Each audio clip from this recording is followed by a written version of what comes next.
evening and welcome to Spaced Out Radio tonight. My name is Dave Scott. Thank you so much for taking the time to join us on this Tuesday night, early Wednesday morning if you're on the East Coast or across the pond.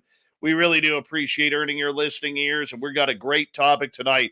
Extremely talented journalist Daniel Otis is here from Vice Magazine. We're going to be talking about Canadian UFOs. What is Canada's role as the U.S.'s neighbor to the north when it comes to the UAP phenomena? We will bring Daniel in momentarily. Let's say hello to everyone in our chat room tonight. We got Race Fan in the gold medal position, Nicola with the silver, the gorgeous Cosmic Floor with a bronze medal. Down in Australia, we got Grand Paul Holland. Tawaz is back. There is Tawaz giving us a little wave. Black Dragon, Semper Fi to you, my friend. We love the veterans listening to this show like Black Dragon.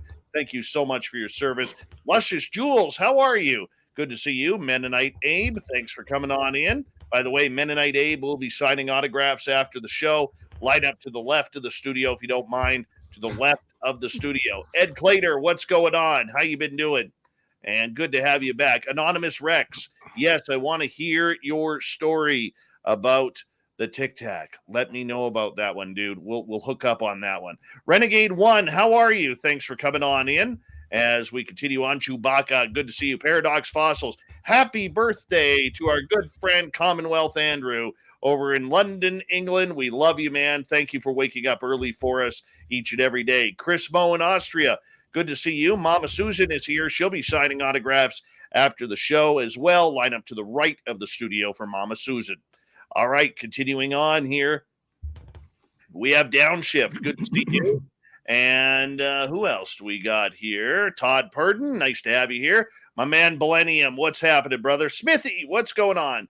TMI, nice to see you. Tim, wow. Thank you for that amazing super chat, my friend, and kicking it off tonight. Really do appreciate your love and support of Spaced Out Radio Nightly, my friend. Wow, thank you so much for kicking off the super chat. Smithy, how you doing, buddy? Good to see you. And who else do we got here? We have... let's see here. Scrolling on down. Sensational Sherry. Downshift again. And Chad Smith is here. The Chad Smith. Spooky Morales. How you doing in San Diego, buddy? Thank you for coming on in. As we continue on with roll call, there's Project Blue Book, the gorgeous Helena. Thank you for joining us. There's the stunning Jeanette Sanchez in San Diego as well. Very nice. We have two San Diegans. Two. You know what San Diego means? Yes. Thank you, Ron Burgundy, for a whale's vagina. Appreciate that. All right, moving on here. We have the gorgeous Oracles and Beyond. Phil Minervino, how are you? Richard Elmore, good to see you. The gorgeous Carol, nice to have you back. Scott Taylor, nice to see you. And let's see here. Who else do we have? The lovely Arlene Atkinzel. Simply Coco has returned, the gorgeous one. What is your drink beverage of tonight's show? Please let us know. Kevin, nice to have you here. Julius, nice to see you. Stu Gerson, right there, man. Right there for you. A little bit of love. John Brown, nice to have you in our chat room. Lee, nice to see you. And Vash the Stampede, good to have you back. And who else do we got? Eric Austin, welcome to SOR chat room. Grandmaster, he is Chad Smith. All right, moving on here. I better start the radio side because that's kind of important. And there we go. The gorgeous Tammy Finnegan, Solar Warden, nice to have you both here. And there's Sean Newkirk, everyone. He likes a good wave. Make sure you wave back to him. Welcome to our chat room, Sean. Appreciate that. Kimberly Joe, welcome to the SOR chat room. Thank you for joining us. As we continue on here, Reverend Keith, amen to you, my friend. GFGFGFGFGFG, good to see you, buddy. By the way, your tweets today, I meant to message you. You were fantastic, by the way, in catching that little snafu there by Project, whatever his name is, Disclosure Dude, UFO Jesus. So good job there. Good job. Gorgeous Pam McSee, good to see you. We're running out of time here. And who else do we got? My brother Eugene. Uncle Dale and his Power Stash are here. If you're in Austin, Texas, find Uncle Dale, rub his Power Stash for good luck on Black Friday. The gorgeous and talented Kira. Game Vet, good to see you. Snakes on a UFO. Rock and roll. Let's horns up. Let's rock this right now.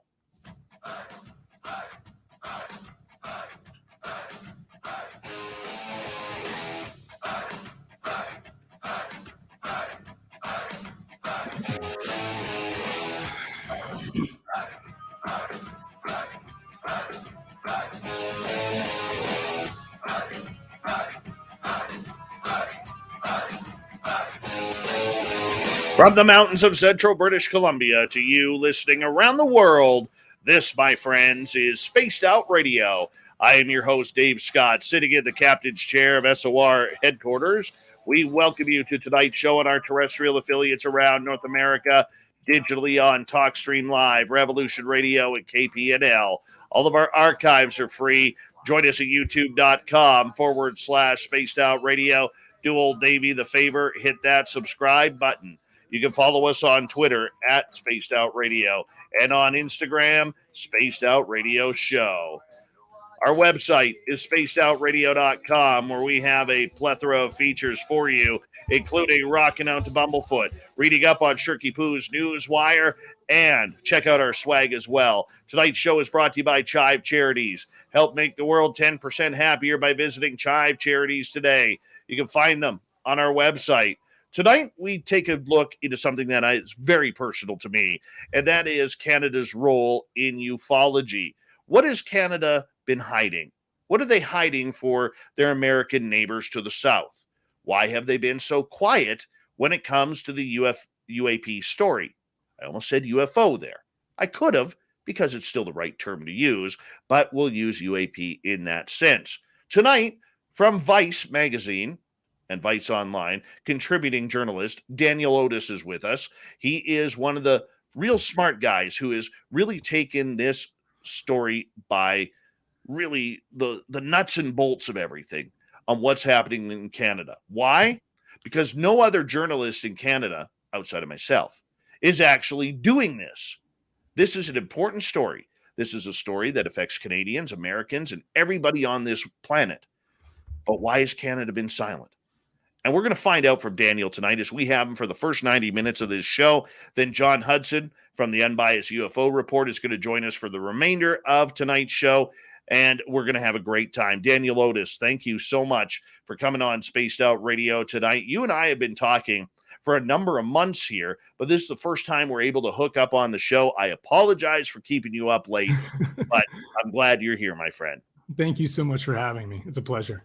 Daniel, you are a journalist by trade, and this is a discussion that I always love to have because, you know, when it comes to the UFO story, a lot of our listeners feel ripped off in the mainstream media, and they feel ripped off at the questions that are asked, the stories that are coming out.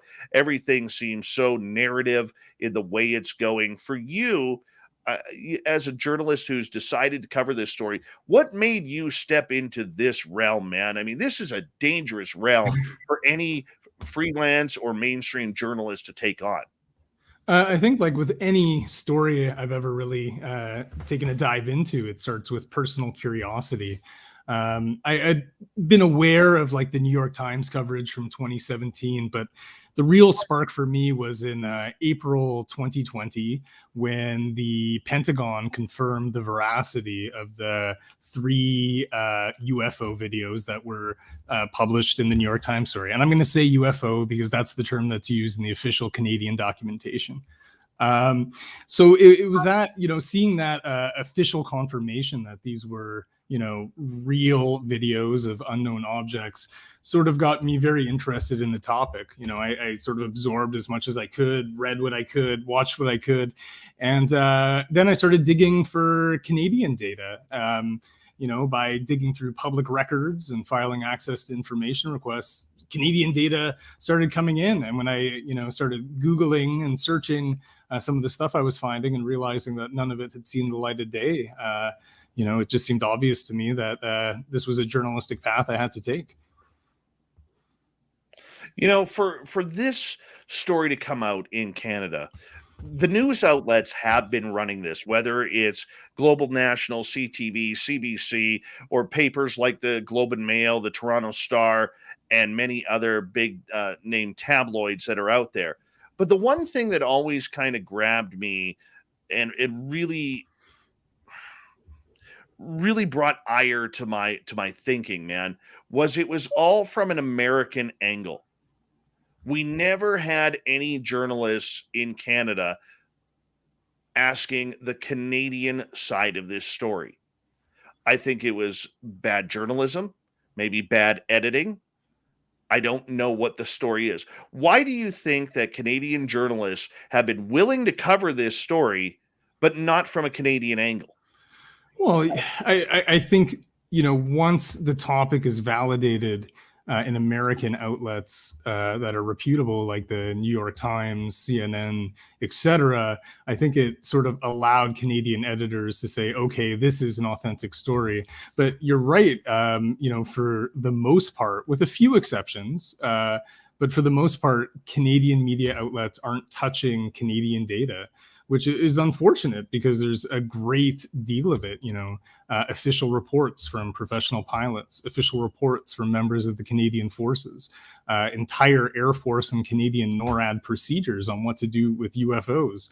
Yet for largely Canadian media is silence. I can sit here and try and guess why the case that is, why that's the case, but really, I think it's perhaps just not seen still as a valid topic in many eyes. I think Canadian media on the whole, with some exceptions, but on the whole tends to be a little more conservative in terms of the types of things that are covered than in the US. The New York Times, again, took a very, very bold move by opening the door for serious UFO journalism in December 2017. There still hasn't been too much of that kind of effort in Canada. I hope that changes. I hope that's thawing. I hope that coverage of American developments on the subject will lead Canadian editors to see that there is, or perhaps search out the Canadian data. It's there to find. But I wish I could answer your question as to why. Well, I'd love to see more coverage. there was two instances that really drove me nuts. One was from the CTV, Canadian Television Network, when they interviewed for 14 minutes Chris Mellon in Washington, D.C. And not one question was asked about Canada, yet we were asking about little green men running around and flying on the earth. The second one was weeks after that. The CBC actually flew a camera crew and their Washington Bureau journalist to Wyoming to interview Lou Elizondo. And in that 20-minute interview, nothing was asked about Canada. And Lou, as we know, because I've asked him, knows that Canada is highly involved in the UFO phenomena. And it just baffles me that you have these Washington Bureau reporters whose job is to give the Canadian angle. That's what they get paid to do, the Canadian angle to what's happening in the United States. They cover the UFOs. They spend taxpayer money in the CBC's case to actually fly a crew to interview Elizondo, and nothing is mentioned about Canada. I find that baffling and wrong. And I'm sorry, I'm passionate about it. It upsets me. I feel similarly, but you never know what was lost on the editing floor. You never know what was said off the record and couldn't be run.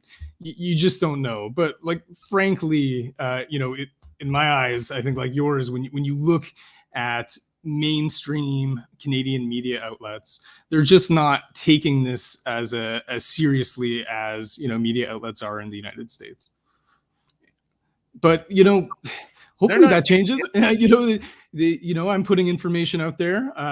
It's the data's there, right? Like it's there. All right, so let's talk about the positive here for a second. You have really tackled this story, and I'm proud to say you're probably the only journalist that I have noticed in Canada who is really taken this story by the horns and ran with it. And I think it's wonderful.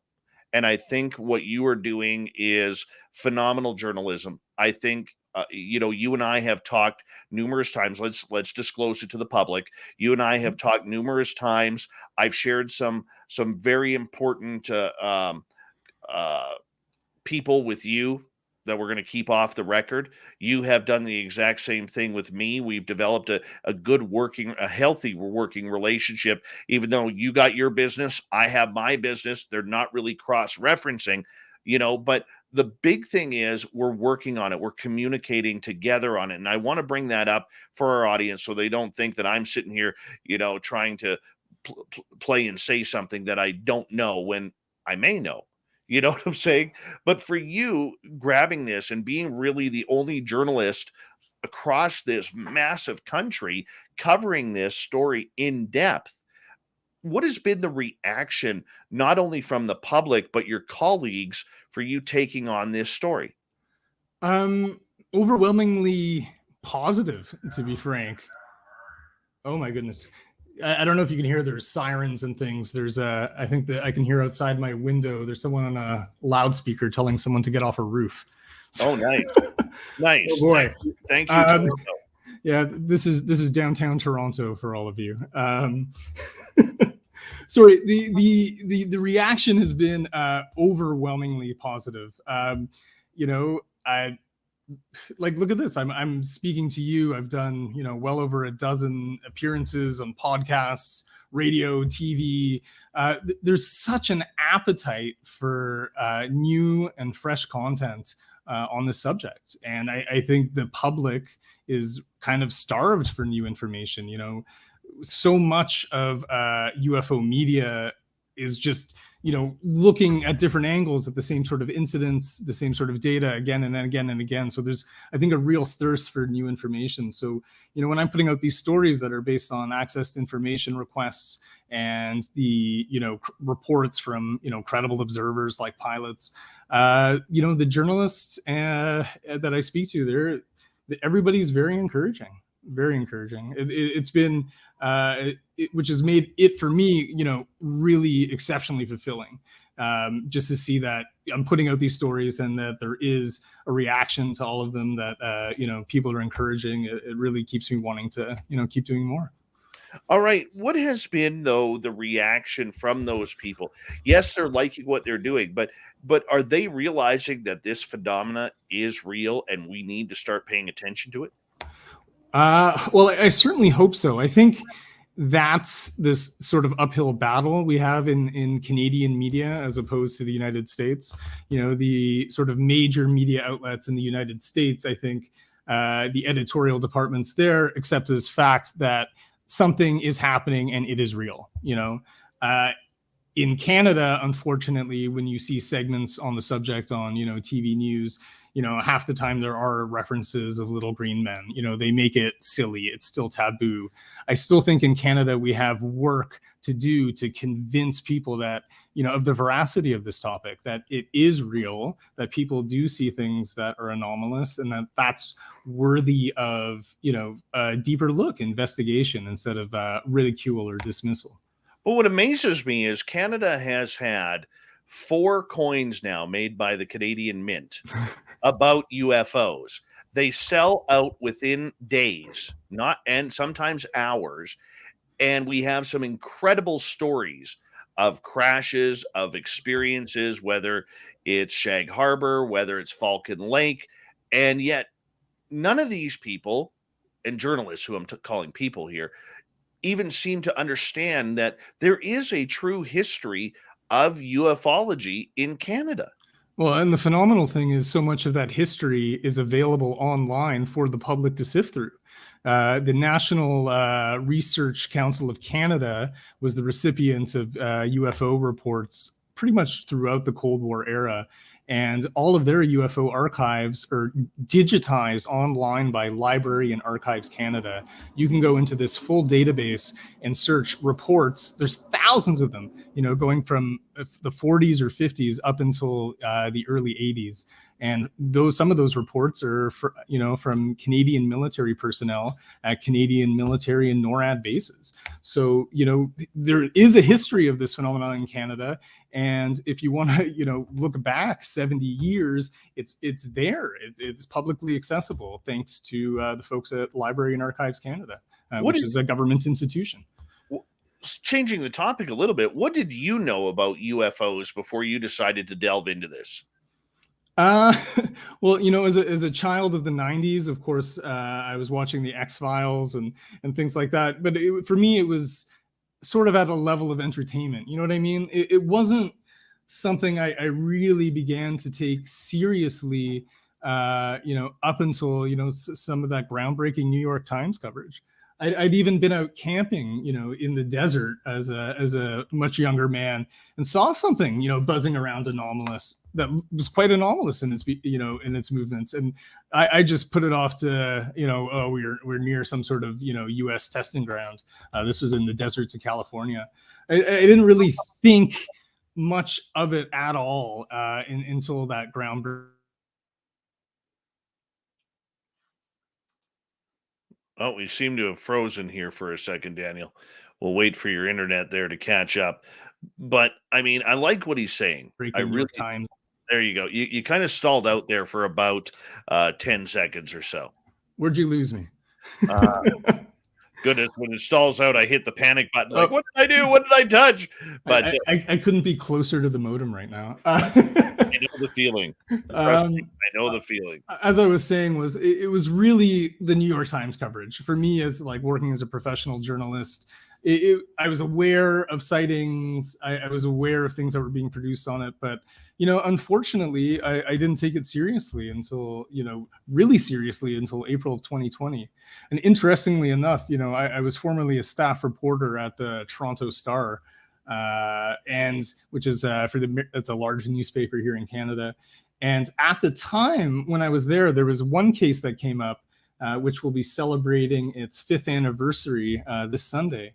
And that was a Porter Airlines flight. This is a domestic airline that flies across Eastern Canada. This was a flight from Ottawa to Toronto. And while over Lake Ontario, there was an object in its way. The plane took a nosedive to avoid hitting it. 2 flight attendants were injured. And, then the plane landed. And the Toronto Star at the time did a story on it. It was 1 or 2 stories that were just sort of done as maybe it was a drone, who knows? Haha. And, I was sort of kicking myself now, because had I had the fire to look into the topic back then, I would have been able to uncover, so much more than what was made public at the time.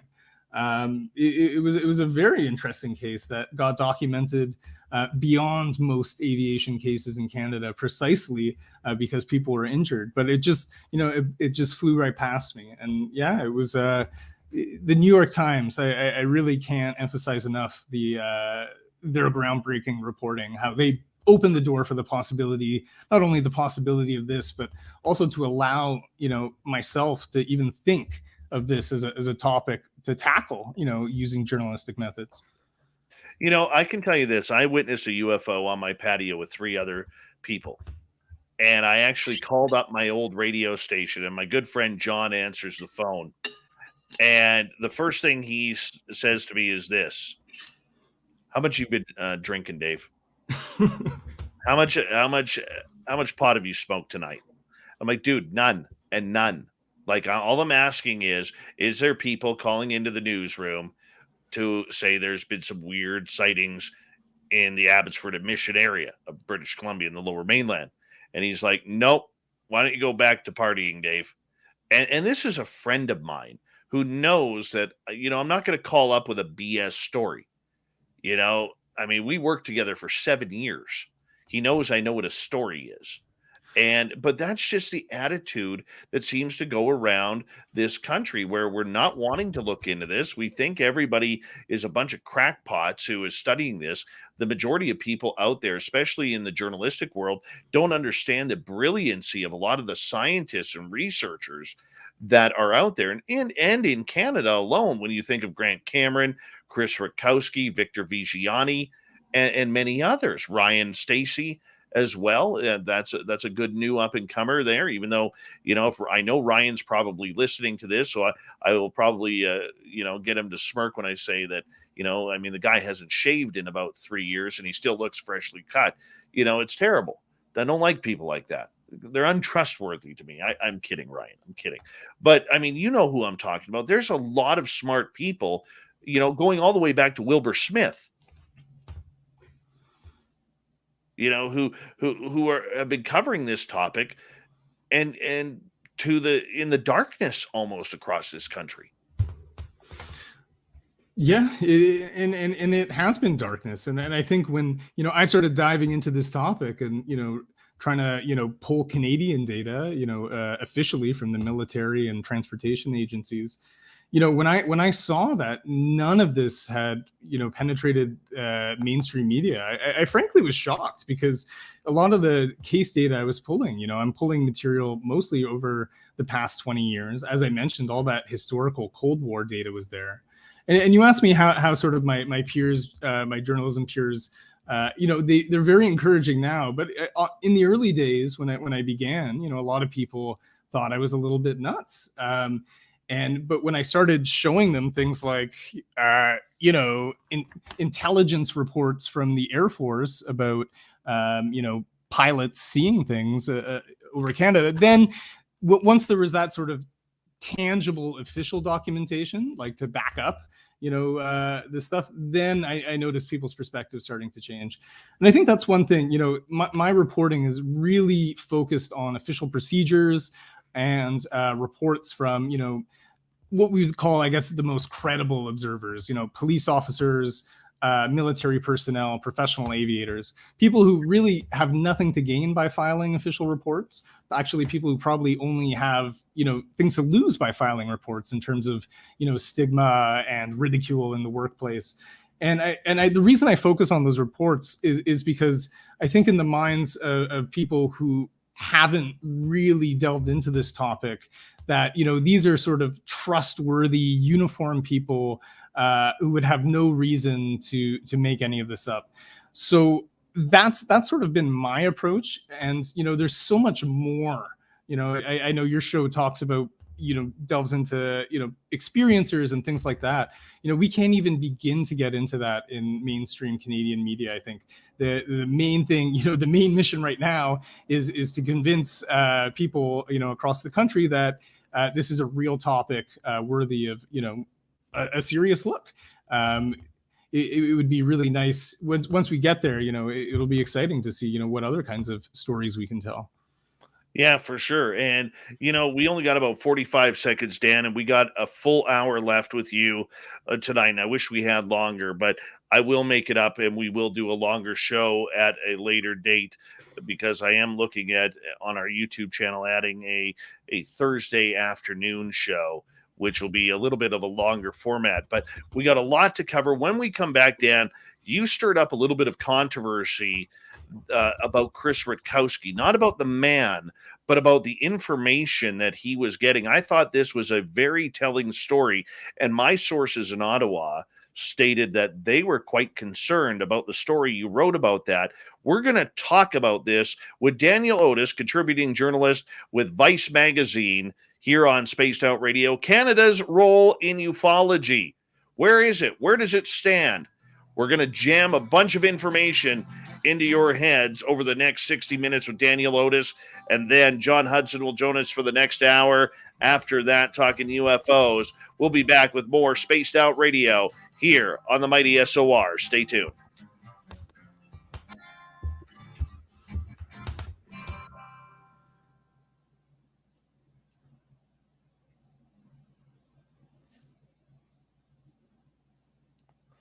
All right. Just one quick thing I forgot to tell you earlier. Our audience on YouTube can hear us while we're on break. Hi, everybody on YouTube. All right.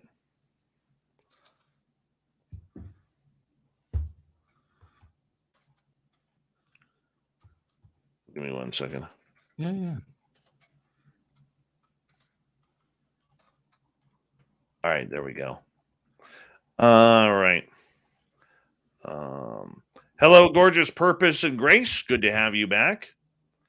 And Chad Smith. Yeah.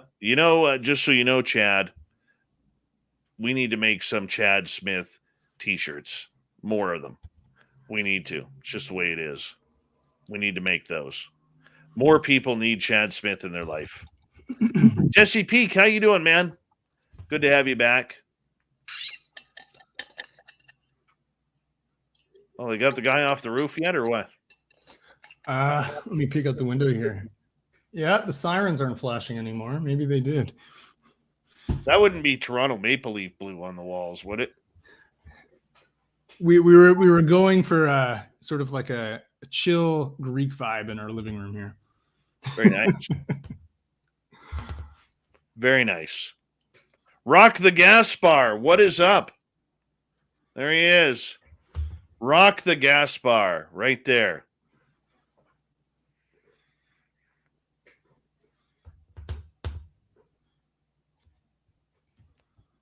Yes, man. This is good stuff. This is good stuff. I am so happy you're here, man. I have been looking forward to this one for a while. I really have. Me too. This is good. I think that energy drink I had is really jolting me right now. Yeah, I'm on water. That's all right. My waistline is going down. That's all that matters. All that matters. I have a 6-year-old, so I usually try to go to bed early because she wakes up early. My 8-year-old today, he's been going through some major growing pains in his knees, and the poor kid, he is just come nighttime around like right before bed, he is in such pain. So it's quickly a hot bath with Epsom salts and get him to raise his legs and Advil and a hot pad under his knees and it just feels so bad for him right now. Poor dude. So bad for him. But he will not give up hockey. He loves his hockey, and he will not give up his guitar lessons. Someone asked if I have more info on a Lake Ontario UFO. I got info on lots of Lake Ontario sightings. Is there one in particular you're referring to? No idea. That Lake Ontario is a weird place, man. I love it. The beaches are fantastic. Come summertime, you know. Can't go there. I can't go there. I get bloody hives every time I'm in Toronto, man, because all the Maple Leaf fans and Blue Jay fans just drive me nuts. Drive me nuts. Yeah. Well, we're not really. We're more Raptors fans in this house than anything. I hate the NBA too. What don't you hate, Dave? No. I'll tell you why, though. Because the NBA and Michael Heisler screwed Vancouver.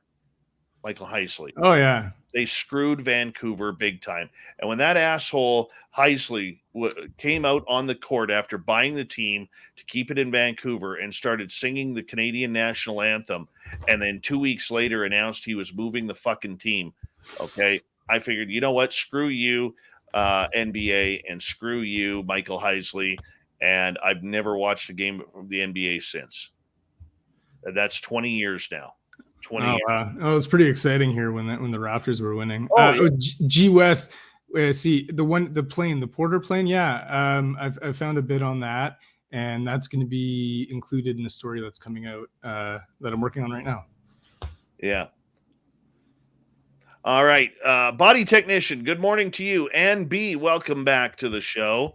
Appreciate you. And no. I will not be careful about my digs on Toronto sports. I will not be careful. You know, but it's easy. It's pretty easy sport to make fun of Toronto teams. Absolutely, especially when you live in the West and all you get is Maple Leaf this, Maple Leaf that. Hi, gorgeous Jessica McCreary. I want to say a big thank you to Double Tim, Ed, Thomas, Snakes, and Cat for the amazing super chats tonight. The super chat is a great way to support what we do on this show on a nightly basis, and we really appreciate the support. Thank you to all the veterans tuning on in. You always have a safe home here with Spaced Out Radio in our chat rooms, and to all our regular listeners, you guys make it so much fun. Here we go with the second half hour.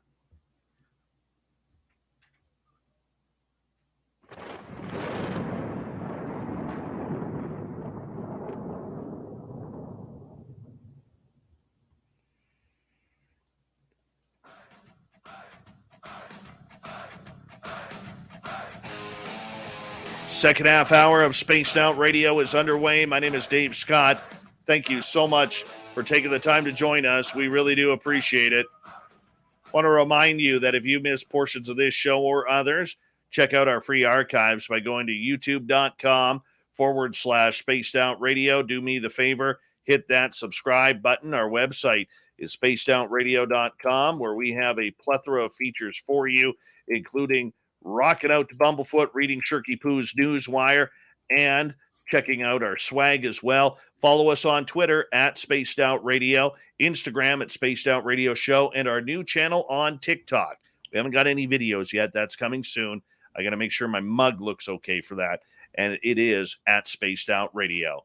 Let's go back to Daniel Otis. He's a contributing journalist for Vice Magazine who's really on top about it when it comes to UFOs in Canada. And recently, Daniel wrote an incredible story about researcher Chris Rutkowski out of Manitoba.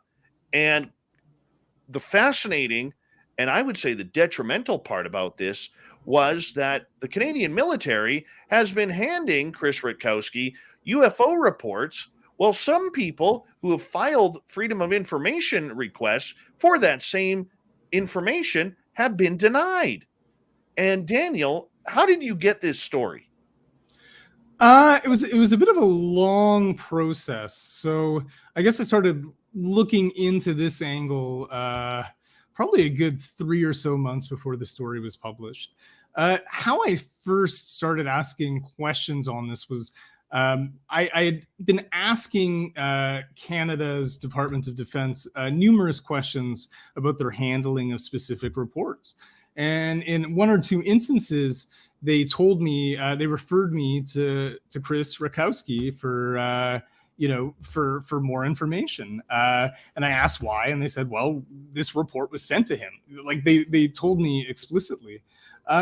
So just as background, for those who don't know, Chris Rutkowski is a Winnipeg-based ufologist and science writer. He's been on the topic for more than 3 decades. He produces and oversees an annual survey of Canadian UFO sightings that has documented some tens of thousands of cases over the past couple of decades. So, they told me this, but it wasn't really enough for a story. I'd asked Chris about it, and he did provide some responses. But how the story really broke open for me was in my research into a specific aviation incident. This was a 2018 cargo flight over the Northwest Territories that reported seeing something flying, quote, sporadically and traveling at speeds of between Mach 4 and Mach 5, which is, faster than any known manned aircraft, although, hypersonic weapons can probably hit those kinds of speeds. Anyways, they filed this report, and I obtained Air Force documents on it, and the Air Force documents referenced a procedural checklist called CL-213. So as soon as I saw that there was a UFO-related procedural checklist being mentioned in an official Air Force documents, of course, I filed the Freedom of Information request to obtain that. And in that document, I think it's sitting here on my desk somewhere, in that document, it basically outlines what Air Force procedures are in the case of UFO reports. And the procedural document says if this was from one Canadian Air Division, which is the Royal Canadian Air Force's command hub. And the document basically says if you get a UFO report, notify civilian air traffic controllers, because obviously they should be aware, and then refer the reporter or the reportee to Chris Rutkowski. And there it was, so there it was in paper that this was actually a formalized procedure. Now that document said that sightings were to be referred to him, as though if someone called the Air Force Command hub with a UFO report, they'd say, here's Chris's contact info, you can get in touch with him. But, through my research, it also came out that Chris was also, for a span of 20 years, receiving reports directly from at least 5 Canadian military bases from, Western Canada to Eastern Canada, across the whole country. And in addition to that, he was receiving reports directly from Transport Canada, which is the Canadian government's transportation department. And so he was, for a long period of time, he was, for 20 years, he was getting these reports directly. It was initially an informal agreement that was based on a telephone conversation, as he explains it.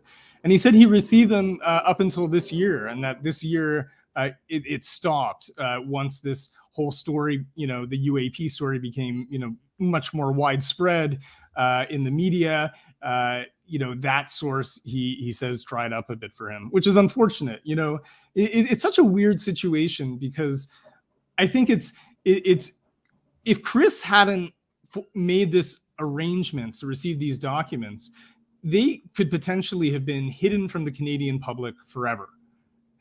As you mentioned, people have been filing freedom of information requests to obtain this kind of stuff and been coming back with absolutely, nothing, nil responses. So it's great that Chris has it, but I think, some people, this story rubbed them the wrong way. And I think perhaps it had to do with the exclusivity of it. I think we've reached a sort of new era and understanding, I'd hope, on the UFO issue. And, it's better that Chris gets this stuff than nobody, but, it would be great if, instead of stopping sending this stuff to him, which is a really bad outcome, if that perhaps, if Canada doesn't see this as a national security issue, which they clearly don't based on, the information I've been finding, that it would be great if there could at least be some sort of formalized way in which reports of this nature could be given to serious researchers. As it stands now, if you want to research this topic, the two main avenues are filing access to information requests, or sending an email to Chris and asking him if he has any records on the cases you're looking into. That's something I've been doing, and Chris has been incredibly helpful in opening up his files and records to provide things like intelligence reports on UFO sightings for cases that I'm investigating. But it's that was that's what that story was about. There were a couple of instances in there, and I don't blame Chris Rutkowski at all. He happened to be in the right place at the right time, and why not take the information if the government and the military is going to handle it to you? But what I don't like about it, and from talking to my own sources in Ottawa, all right, the one thing that I had talked to them about and that they were showing concern about was the fact that even people within Ottawa had put out FOIA requests for information and were getting denied. And some of those reports ended up on Chris Rutkowski's desk. That was a major concern for them. And I know other researchers in Canada who have been denied FOIA requests regarding UFO sightings and UFO reports and information, and they have come to a dead end as well. But they end up on Chris Rutkowski's desk because that's the handshake agreement that was made. But I don't understand this level of two-faced interfacing here, where the public who is doing it the proper way by filing the request is being denied, yet the Canadian military is just saying, here, Mr. Rutkowski, here you go. And once again, that isn't a shot at Chris. At least the information is getting out there, and Chris is doing something with it. But you can't give to one when you're not giving to the other. Well, I don't necessarily see anything, evil or nefarious going on there. The inherent problem with the access to information request system in Canada is that it's up to individual humans. And, unless you're giving them really, really specific instructions on what you want to find, you're not going to get results. I've had cases where I've filed things that I know something exists and it's come back negative. But I've also, in my experience, found that, if you get really into the nitty gritty of the procedures and how it works, and you can say, I want this type of report number from this specific Air Force squadron from this specific date, you get what you're looking for, and often quite quickly. It is frustrating, I think, for anyone who wants to research this subject, that that they can be denied data when another individual has it and possesses it.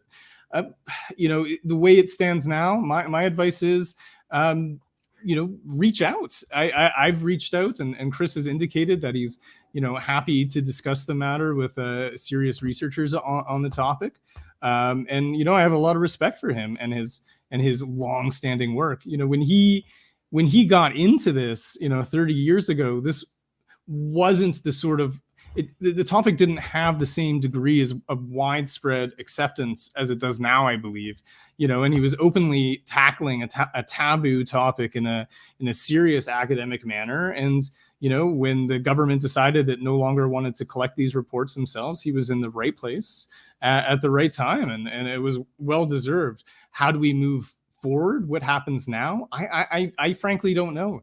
As I mentioned before, Chris says that he's not getting this stuff anymore because of all the widespread media attention, which is unfortunate. It means that those who are researching this topic have to push that much harder through access to information, freedom of information requests. And the other option is write your members of parliament. I was speaking to somebody in Ottawa who said that MP offices they don't receive any letters on the subject. In the United States, there's been a lot of real organized, concerted efforts to have letter writing campaigns to members of Congress, to senators. That's not happening in Canada. So if you're Canadian and you're listening and you want the government to handle these things differently, write your member of parliaments. As it stands now, the Canadian government and military, they document reports. They collect reports, but they don't act on them. Once it's determined that a sighting isn't something like a conventional threat, like a foreign fighter jet, official interest in Canada appears to end. Doesn't mean that reports aren't sent off to other places like NORAD in Colorado, but in terms of what's happening within our borders, there seems to be little interest. So my argument is, let's not push our military to make this a defense issue. If this were to become a defense issue in Canada, as it is in the United States, all data can thus be withheld from freedom of information requests on national security grounds. The Black Vault today just published something saying that their requests for documentation on official military UAP reports were all declined on national security grounds. We don't want that happening in Canada. Right now, you can file requests, and if you're specific, sometimes you can get stuff. My batting average, I'm pretty 50-50 on when I get returns, but that's something. I think if people are writing members of parliament, and I really urge people perhaps to do things like that, there needs to be more transparency, that this sort of data should be made available for those who want to investigate it. Plain and simple. If it's not a national security issue, then of course Chris should have access to this. Absolutely. And of course should all other researchers who want to look into this in a serious way. Let's stick with Ottawa for a second here, because this plays a very, very big role. Now, I have been privy to sources telling me that when former ambassador to the United States, David McNaughton, was read into this project, and then that meeting had McNaughton flown to Ottawa, where he debriefed Prime Minister Trudeau and Defense Minister Harjit Sajjan on the UAP phenomena and what was going on. Now, I'm not going to give my sources out to who told me that, but they're pretty reputable in knowing what is going on. Why have we not heard the Prime Minister or the Defense Minister speak out about this topic? I mean, why would they? They're elected officials, and I think from their perspective, there's no political capital in speaking about this issue. In Canada, if you are an elected official speaking openly about the UFOs, you're perceived probably as being a little bit wacky, and if people are taking you seriously, then the implications of you speaking out about it are that you want to dedicate taxpayer funds to UFO research, when there's how many communities in this country that don't have fresh drinking water? You know what I mean? It's such a delicate balance. I think perhaps in Canada, more work needs to be done behind the scenes to encourage transparency with the data. And I think the other thing that we encounter in Canada compared to the United States is party discipline in Ottawa is incredibly strict. In the US, you'll have people within the Democrat and Republican party disagreeing with each other publicly, voting with or against each other. They don't always follow party lines. In Canada, it's not like that at all. When you have votes in Parliament, it's always on party lines. Individual parliamentarians seldom raise their voice, and if they do, it's definitely not going to be something controversial that that hasn't been authorized by up high. We just have a very conservative political environment that doesn't encourage independent voices like there are in the United States, and it's that's probably a problem with our democracy. And it's frankly exciting to see in the United States that you have people, Democrats, Republicans, people on all sides of the aisle taking this up as a bipartisan issue that's worth serious, further looking. And that's true. There's not a lot of free votes within the parliamentary system in Ottawa. But I have talked to my sources in Ottawa here, and I know that this topic behind the scenes, outside of the cameras and outside of open doors, they are talking about this subject. Why haven't we seen any of the opposition parties really tackle this story, even though we know that this story is being talked about behind closed doors? I've heard much the same as you, that this is a topic that is being discussed behind closed doors in both the two major political parties in Canada. Why is no one making a public stand?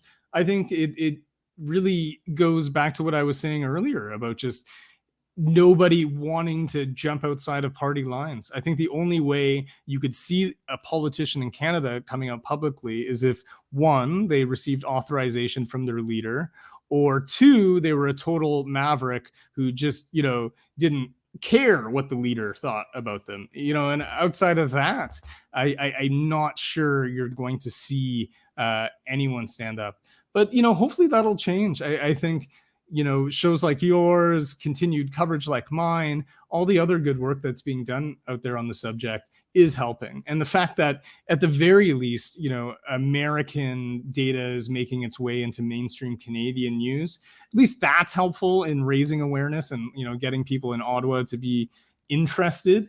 But, it would be nice if we could have our Bill Nelson or our Marco Rubio who would, take a stand in Canada and, publicly declare, hey, let's be serious about this.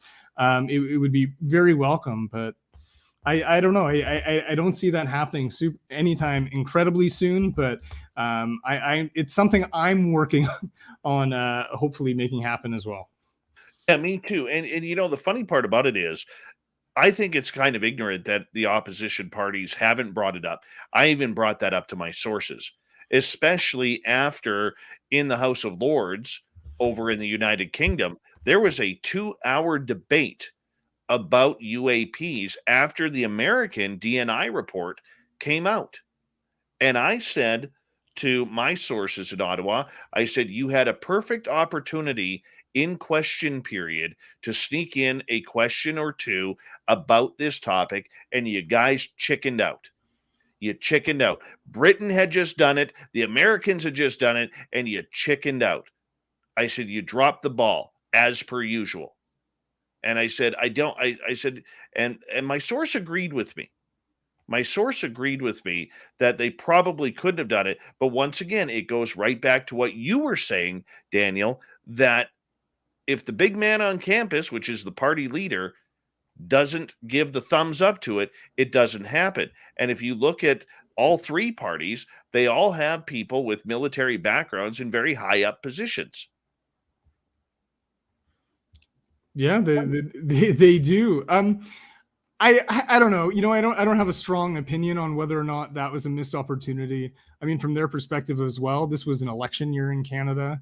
And I'm sure the opposition party in the lead up to an election, of course, didn't want the headlines to be dominated by their newfound interest in flying objects in the sky. Perhaps now, perhaps maybe there's opportunities now. We have every indication to believe we're not going to have another election in Canada for hopefully another 2 years at least, with another minority government. So The time's now. Work those sources. Make them talk, Dave. I'm trying, and I know you were trying, but do you get frustrated by that? I Knowing that you have this information, you know those conversations are happening, because I know I'm frustrated by it. well, Because to add, go just ahead. to add to your frustration, I've filed. You mentioned alleged meetings with Canada's former ambassador to the United States. I've filed several access to information requests on that subject, all of which have come back with no records found. So, I was very specific about certain terms to be used in certain emails between certain people on certain dates. Nothing. I'm trying. I haven't given up. Maybe we just got to keep tweeting. Maybe that's the way to do it. We need UFO Twitter Canada. There'll be about 14 of us. That's it. But that's okay. You know what? For me, frankly, I think the thing to do is to just, keep working, keep doing what we're doing. In my case, that's trying to find new data, trying to find procedures, trying to find the nuts and bolts documents from our military and our governments that show that there is a paper trail, that credible people do see these things. Frankly, I'm not too disturbed by the lack of, politicians speaking openly about this in Canada. While I'd like it to happen, I don't think it's necessary.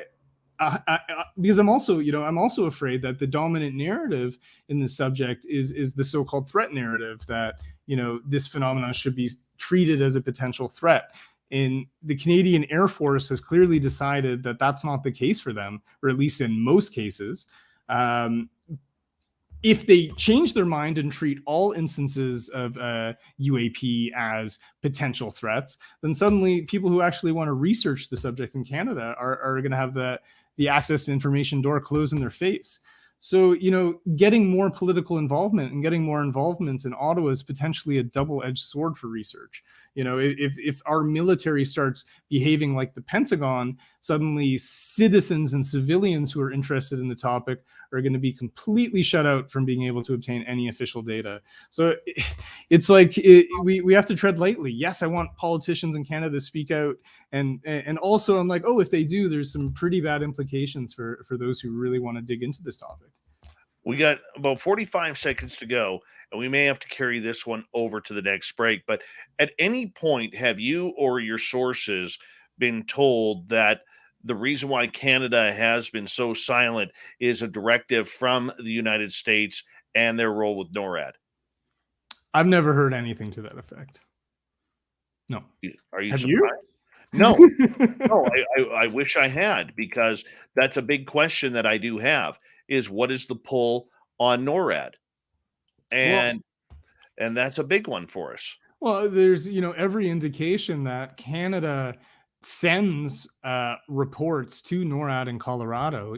I've found emails about, alleged UFO sightings where, people at Peterson Space Force Base, then it was Air Force Base in the email, which is a NORAD affiliated facility in Colorado. They were being sent reports from Canada. So wow. I think there's definitely threads to pull in terms of what's happening in Colorado with NORAD.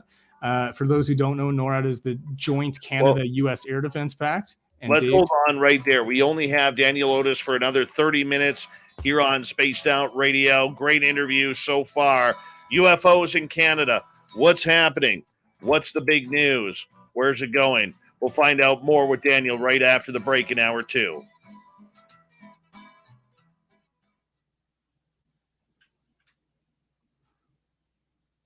Flying by here, buddy. Flying by. Yeah, good times. Mm-hmm. So far, so good for you, Dave? Perfect. The only disappointment is I only got you for 90. We'll do it again. I like the idea of your Thursday thing. It's you'll get me even sharper if you talk to me in the afternoon. Yeah, no problem. No problem.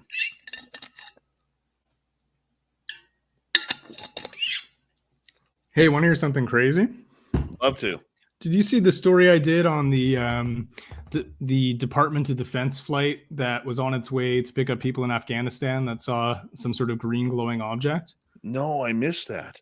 So that was in July of this year. A Canadian defense plane on its way to Afghanistan, and a Dutch KLM flight flying parallel from Boston to Amsterdam both saw a glowing green object.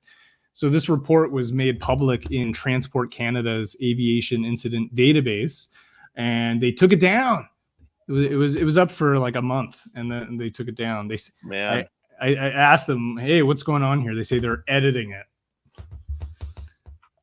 I had something weird happen today. What's that?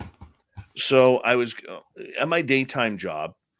I was like, this honestly tripped me out a little bit. I was walking from my office, getting ready to finish the day, and I had my son there with me. And so I was taking his empty iced tea bottle to our recycling bin, and I have to pass the bathrooms. And the first bathroom that I have to pass is the men's bathroom. I saw the men's door open up, and I'm only about 6 feet away from this. I saw the men's bathroom door open up, the light turn off, door open, wide open, and nobody came out. Weird. Yeah. And I just stood there and I'm like, did I just see what I just saw? Right? And I stood there. I'm like, what the hell is this going on, man? And it's only a one stall bathroom. Like there's only one toilet in there and one sink. You know, I mean, it's not like one of these, bigger bathrooms where there's, multiple stalls or anything like that. Wait, so ghosts got to go too? I guess so. I don't get that. Yeah. Spectral urination. I don't know what the hell it was, but apparently ghost poop is a thing now. Someone in the chat asked if I was a spy. No, I am not a spy. You're not a spy? I guess, is that flattering if somebody thinks you're a spy? Oh, no. I had that a long time ago. That was fun. I would like a spy salary. You know what? I told my sources point blank, I can be bought. I said, if there's a UFO job somewhere within CSIS or the Canadian government, I can be bought to end this show very easily to go work on the woo. I can. Kaiju and Zero Cool, how you doing, guys? BPXM, good to see you, buddy. Been a while. Nice to have you back. And what's Millennium saying? What if the reason Trudeau traveled to Tofino and missed the first day of national reconciliation was to meet secretly about the UFO topic? No, he's too stupid. He's too stupid. Surfing, you have to realize he is the most important thing about Canada. That's all I'm going to say. He is the most important thing. When he looks at Canada, he says, how good am I for this country? And Toronto boy here is not going to say anything because his entire city voted for him. And I live in the boonies, so we went a different way. But that's okay. Justin Trudeau does not have a Chad Smith T-shirt. That's the biggest issue that he has right now. He needs a Chad Smith T-shirt. You can send him one, eh? You got the address. Oh, yeah. He's in public housing.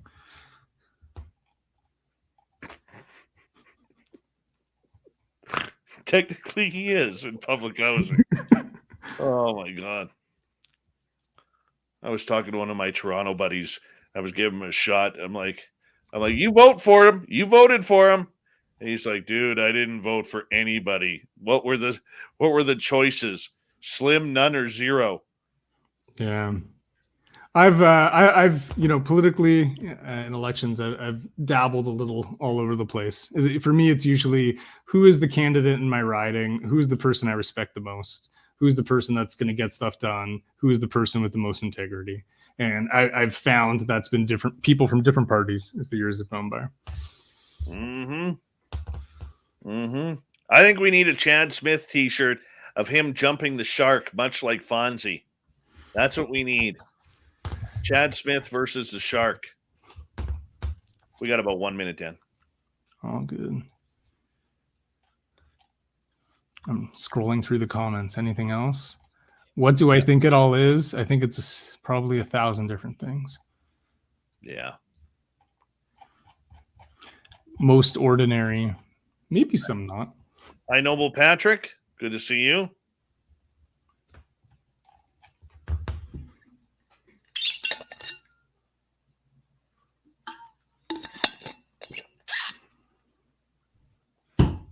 All right, I want to say a big thank you to Rex, Todd, Cat Chaser, Snakes, Thomas, Ed, and Tim for the amazing super chats. It's a wonderful way to support what we do on this show on a nightly basis. So thank you very much for the love and support. Thank you to all the veterans tune in. Don't forget to do some shopping on our store on our website. And here we go with the second hour.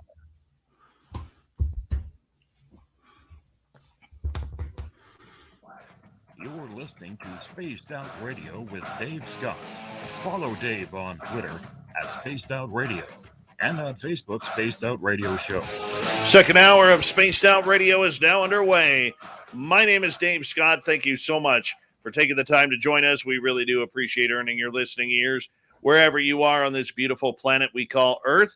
Thank you to everyone tuning us in on our terrestrial affiliates across North America and digitally on TalkStream Live, Revolution Radio, and KPNL. All of our archives are free. Go to youtube.com/Spaced Out Radio. Just do me the favor, hit that subscribe button.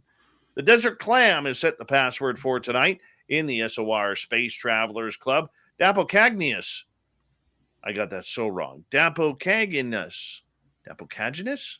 Whatever it is, the Clam sets a password each and every night right here on Spaced Out Radio. Our website is spacedoutradio.com, where we have a plethora of features for you, including rocking out to Bumblefoot, reading up on Shirky Poo's Newswire, and checking out our swag as well. Follow us on our new channel on TikTok at Spaced Out Radio, at Spaced Out Radio on Twitter, and on Instagram, Spaced Out Radio Show. For the final time, we introduce Daniel Otis. He is a contributing journalist of Vice Magazine and Vice Online. Great journalist who's really been hammering home the Canadian side of ufology. And Daniel, we welcome you back right now. Thank you so much. Thank you, sir. All right.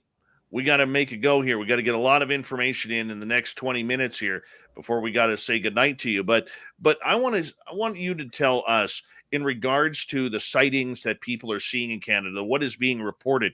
You have mentioned, a few sightings that the military has had along with civilians. Is this happening often? Yeah, in a sense. So most of my research, if you include civilian sightings, based on the work that ufologist Chris Rakowski does, there's sightings happening all the time. My research initially began by looking into aviation sightings. So, sightings by pilots on major airlines. And by going back about 20 years, I was able to find close to 200 anomalous reports in the Canadian government's aviation incident database. Now, this database is called CADORS. It's the acronym CADORS, and it contains things, bird strikes, mechanical failures, engine issues, you name it. If there's an incident, it's logged in the system. So by combing through thousands of reports, I was able to find, approximately 200 that had been labeled as being, UFO cases. And of that number, there was about, a dozen or so that were highly anomalous. So if you're looking at that sort of math, it means, can you do math on the fly? But it basically means that, there's a pilot reporting something weird every month or two in Canada, going back the past 20 years. And these are reports from major airlines, as well as, small private aircraft. And the major airlines have included Air Canada, WestJet, Porter Airlines, Delta, Qatar Airways. There's been cargo flights. There's been Canadian military planes. Just in late July of this year, a Canadian Department of Defense flight on its way to pick up at-risk personnel from Afghanistan, as well as a Dutch KLM flight from Boston to Amsterdam, were flying parallel near the island of Newfoundland in the Gulf of the St. Lawrence, and they both observed a glowing green object and reported it. So just that was in July of this year, involving defense aircraft. So these reports are happening in Canadian airspace. Even more frequently, citizens are logging reports, and also peppered through the records, there's also reports from police officers. Just this recently, I did a story about a 2011 report from a Royal Canadian Mounted Police officer in about near Winnipeg, Manitoba, who saw an unusual light, recorded it with his dash cam, and then submitted that as evidence to Canadian transportation officials. In my research, I found the parts that weren't mentioned in the story was that there is another case involving RCMP officers in the exact same town in both 2017 and in 1967. And the one from 1967 was weirder. So these reports are happening, and going back into Canadian archives, I found reports from the dawn of the Cold War era, and I'm talking about reports from Air Force personnel and military personnel going right up until this year. That's incredible. RCMP have played a big role, and one of the things that tipped me off was talking to an RCMP officer and later having it confirmed by a dispatcher that even though they don't talk UFOs, the minute a UFO report comes onto a staff sergeant's desk after being called in, they have to immediately deal with it, which means that information gets sent to Ottawa, which immediately gets sent to NORAD in the United States, where the two closest CF-18 Hornets are triangulated to that area to try and intercept the craft. Have you heard anything about this? The RCMP angle isn't one that I have focused on wholeheartedly. I focus on reports filed by RCMP officers, but in terms of reports filed to the RCMP, that's something I haven't looked into as much, mostly because just in my, trying to push these stories into mainstream media through an outlet like Vice, it's I'm still on the uphill battle of trying to get people to accept the the fundamental veracity and authenticity of these reports. So talking about citizen reports to the RCMP isn't something I've delved into, but there's so much unexplored potential there. For those who don't know, throughout most of Canada, and particularly in remote communities, the Royal Canadian Mounted Police, which we often call the Mounties, it's a federal police force, and they're pretty much the only police force in large swaths of remote parts of Canada, right? So it stands to reason that if somebody sees something weird and they live in a remote community, the first people they're probably going to report it to is the RCMP. So, there's so much potential there for digging into the subject. How do we start to get these people to talk? Because Canada always has had this rule that if we don't talk about it, it doesn't exist. It doesn't matter whether it's our parents. It doesn't matter whether it's our teachers, our police officers, our government officials. If we don't talk about it, the topic does not matter and does not exist. How do we break that old cycle? Well, I think it's beginning to break. I think it's thawing. I've, some of my stories have included on the record interviews. A story I wrote on documenting Canadian military's history of filing reports included on the record testimony from if my memory serves me correctly, he achieved the rank of lieutenant colonel during his career. So, people are coming out of the woodwork slowly but surely, but, it's still, there's a lot of work to be done. And I think, I have to, as a journalist, prove to people, one, I'm going to respect their identities if they, choose to change their mind or choose to be anonymous. Two, and you have to demonstrate a track record of handling the subject in a way that's, that's respectful and sensitive to those who've had these kinds of experiences. I'm working on material that does involve some on-the-record interviews, with people. I've already done on the military. I've spoken to an RCMP officer who had a sighting. For actually the sighting that I I mentioned that I published a story about an RCMP officer who saw something in 2011. After the story was published, I spoke to him, on the record, and something based on that. You can expect me to do something with that very, very soon. And he's willing to talk about it, and I think we just have to keep pushing.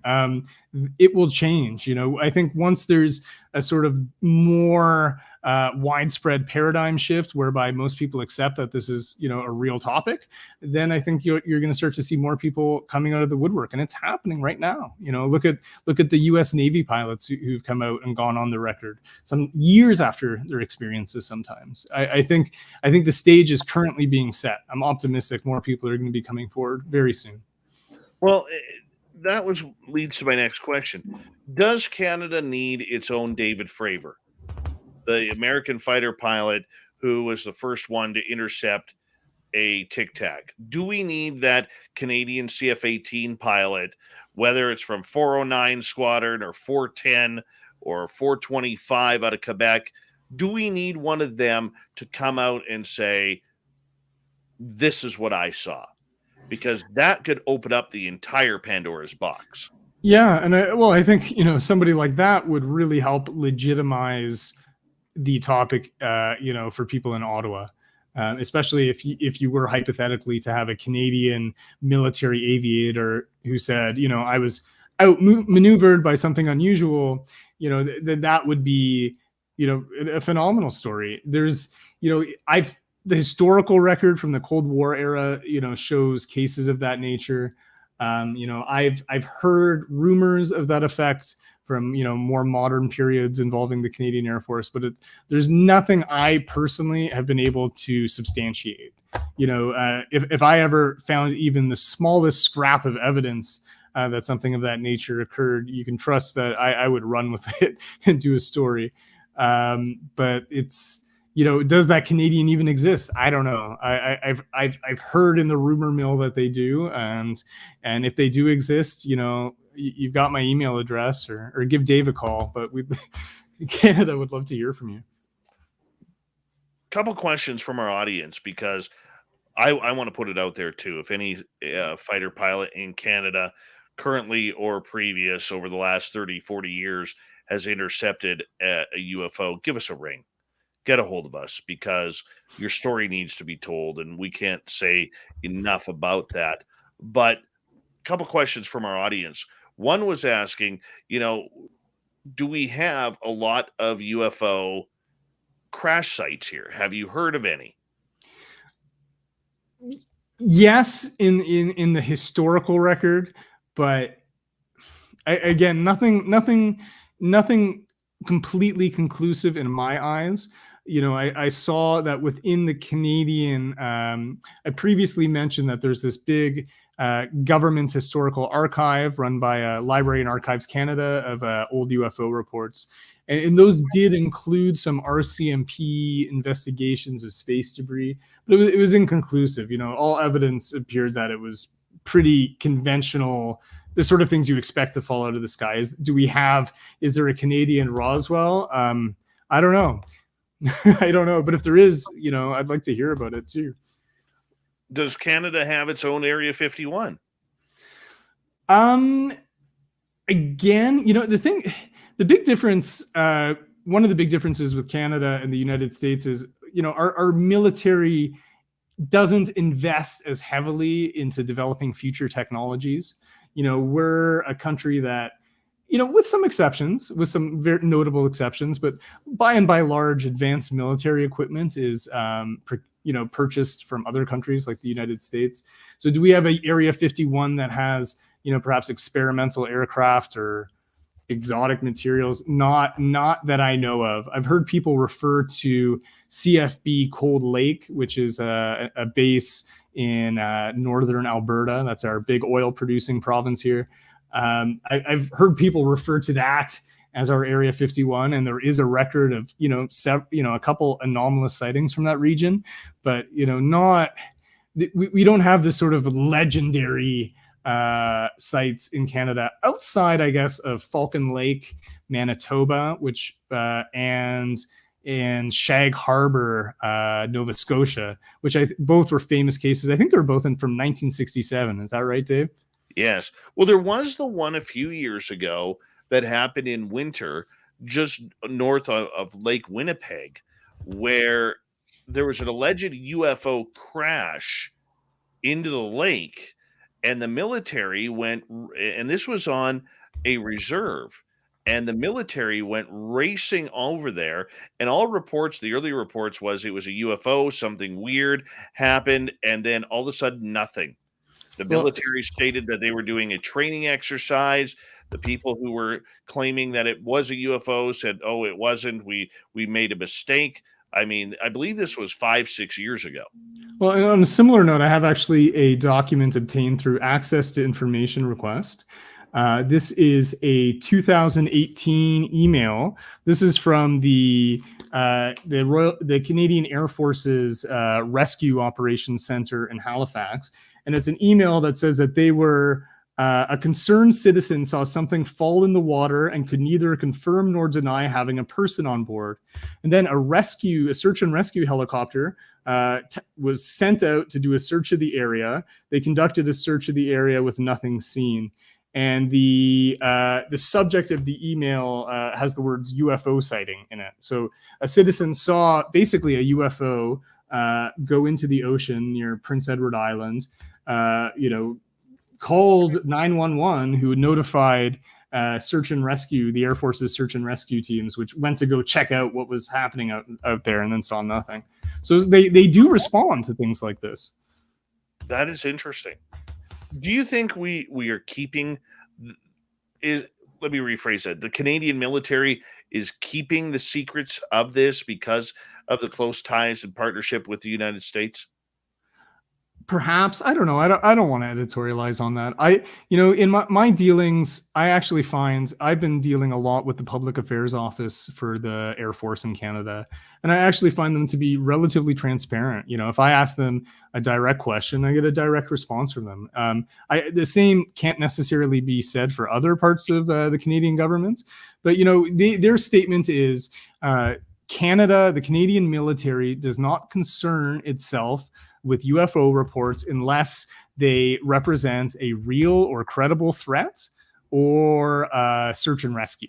And so this was a case where somebody's, what I just mentioned, somebody saw something go into the ocean. So it was potential search and rescue. So they went out, saw nothing, and it was case closed.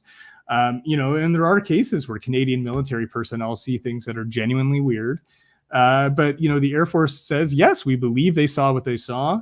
We logged the report, we filed it away, we notified the relevant people. But as far as we're concerned, this is outside of our mandate. Our mandate's to deal with, credible threats, like other countries and, glowing objects in the sky. As far as the Canadian perspective is that's not considered a credible threat.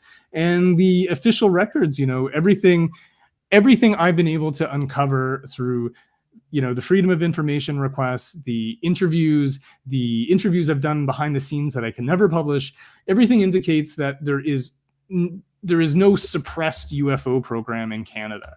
And that if any real work is being done on some of the more interesting Canadian sightings, it's probably being done in the United States, probably most likely by NORAD in Colorado, if it's being done. I have no indication to see that Canada has been really digging deep in a way like the UAP task force is doing in the United States. That surprises me. And you buy that, considering that, North American airspace is pretty much predominantly patrolled by U.S. aircraft? So are you asking me if I think that there's pressure being exerted by the United States to maintain Canadian silence? But that doesn't necessarily really make sense to me, because why would they be pressuring us to be silent on an issue that they're increasingly being outspoken in public about? Well, no, I mean, they're being outspoken, but along a great narrative as well. Well, yes, they are maintaining a specific narrative. I don't know, Dave. I honestly don't have a firm answer for that question. I can tell you my research does not indicate that that's happened. It doesn't mean it hasn't happened. my research shows that, though, that there is information sharing, that Canada does send reports off to the United States. The Air Force and my, dealings with the Public Affairs Office, they say that, intelligence reports that contain, alleged UFO sightings are shared. But, I don't have an answer for your question other than, what my research indicates to me. And what it indicates to me is that, at some point during the Cold War, the reports kept coming in. Canada and the United States created a reporting system to track these kinds of reports. And that at some point during the Cold War, Canadian military officials decided this isn't the Russians, so we're not so worried. Well, I mean, we don't know if there's a worry or not just yet, my friend. We do not know. That is the big one that we do not know. We only have you for about 3 more minutes here. What is the big stories coming up regarding this topic and Canada and the Canadian government and the military? Well, in terms of what you can expect from me, I think what was it today? It was today I filed my 100th access to information request of the year. About 40 of them or so have been processed so far. More data is coming in, and I'm working on pieces that are going to provide a lot more detail and granularity about exactly how reports are handled. I've uncovered proof, for example, that the Canadian Air Force is checking radar data when air traffic controllers are telling them that, pilots on major airlines see something. So there's going to be some more granularity. There's more cases and hopefully some, exclusive interviews, witness testimonies. Really just, I plan to keep on with what I'm doing, using declassified records to show that, yes, sightings of this nature happen. Yes, they're being filed by, credible people. And yes, the Canadian government and Air Force actually have reporting mechanisms whereby these reports are collected. Even though they're not investigated, at least they're being collected. So there are reporting mechanisms, there are reports, there is data. Let's work for more transparency for that. No, I think that's great. As we got about 90 seconds to go here, my friend, I want to say a big thank you for coming on Spaced Out Radio tonight. It really does mean a lot to have you on here. I mean, we've talked on the phone numerous times here. We've shared some very private stories and information as well. And I'm very thankful that you're a high quality journalist and someone who I believe, and I want our audience to know that I trust in getting the proper story out there regarding this topic. I think you're doing it right. There's very few that are, Daniel, that are calling it down the middle and just presenting the facts. Good job on doing true journalism on this subject. You need to be commended. Thank you, sir. I appreciate the kind words. It shows the work's not in vain. If you just stick to what's in the official records, it's compelling. It's so compelling. And, that's what I've been doing. And that's what I'll continue to do. And thank you. Your show's great. And I'm really glad we finally made this happen. Let's do it again. Absolutely. Quickly, where can people find your work? Yeah, so you can follow me on Twitter at DSOtis. I have a personal website, www.danielotis.ca. There's links there to all of my UAP reporting, as well as links to stories I've did before. I've been working as a journalist for about a decade.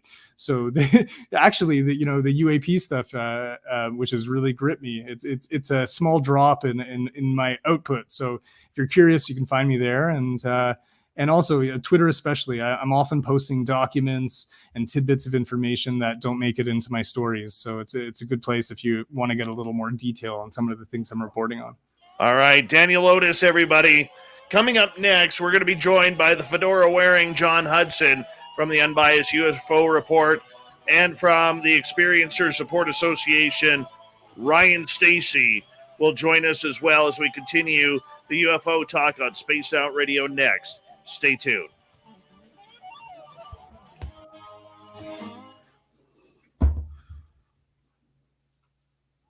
Great job, buddy. Great job. Thanks, man. No problem. No problem. I appreciate that, brother. Sorry. I always got to remember I got to explain Canadian things because we're not always kilometers, places. What's the RCMP? No worries, buddy. That's one thing I'm always forgetting. But these Americans tuned in. I've kind of warmed them up for you. Well, thanks so much for having me. I really appreciate it. Let's do it again sometime.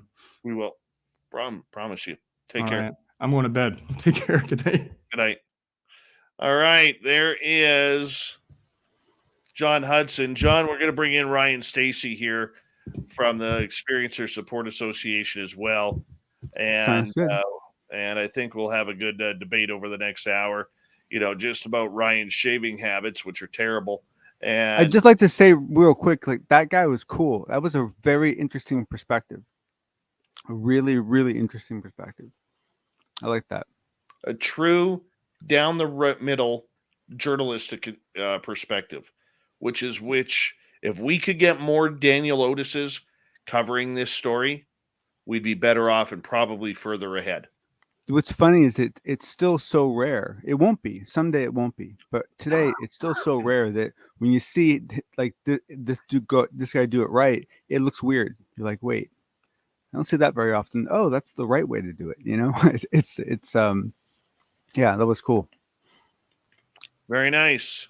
Very interesting perspective. Very nice. Excellent. Don't understand.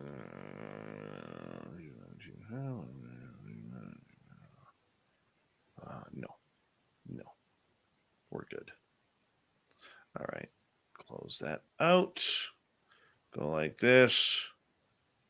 Come on, Ryan. Hurry up. We're waiting for you. Maybe if we all focus. We're all waiting for you, Ryan. There he is.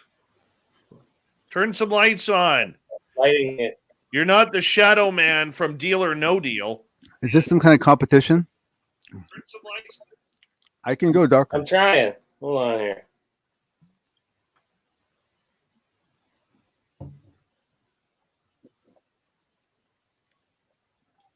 Holy cow. There he is, people. Look at that. My grandmother has more chin hair than you.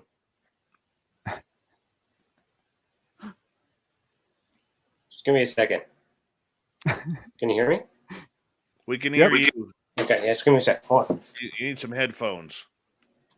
Okay, well, I'm going to run upstairs then. I wasn't expecting to do this live on the spot. So let me run upstairs and I'll be right back. All right, hurry up. Okay.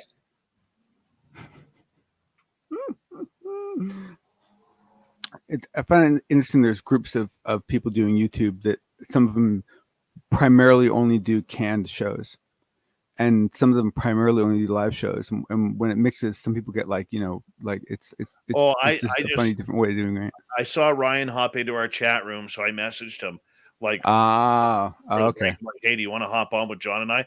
Hey, B. Hoff, how you doing, buddy? What's happening? I gotcha. I recorded a 1-minute video for Bumblefoot tonight to see how good my son is improving at his guitar lessons. Oh, wow. Yeah. Well, that's cool. Yeah.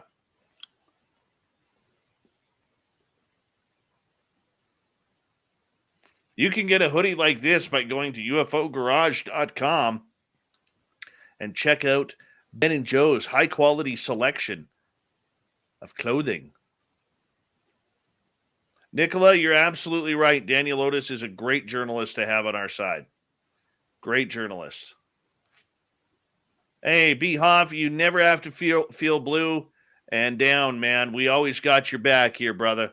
Always got your back. Even though you use a reverse headstock on your guitars, we're okay with that. River Dogma Pitbull, what's happening? Good to have you here, man.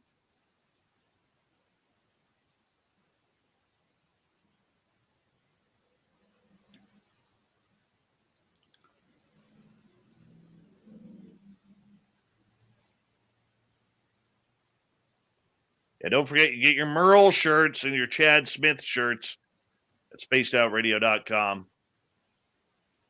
All right. Hey, Dave, I have like a really fundamental question while we're waiting here. Oh, there he is. Hold on here. We only got about Yeah, 8 no worries. seconds here. Thank you to Rex, Todd, Tim, Ed, Thomas, Snakes, and Kat for the amazing super chats. It's a great way to support what we do on this show. And stay tuned, guys. We're going to go here in 3 seconds.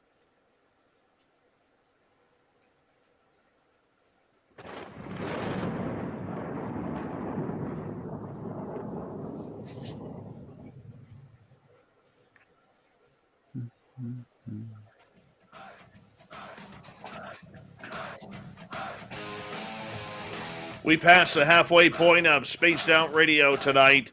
My name is Dave Scott. Good to have you with us. We really do appreciate it. Want to remind you that if you missed portions of this show or others, check out our free archives by going to youtube.com/Spaced Out Radio. Do me the favor, hit that subscribe button. Our website is spacedoutradio.com. We have a plethora of features for you. Rock out to Bubblefoot, read Shirky Poo's Newswire.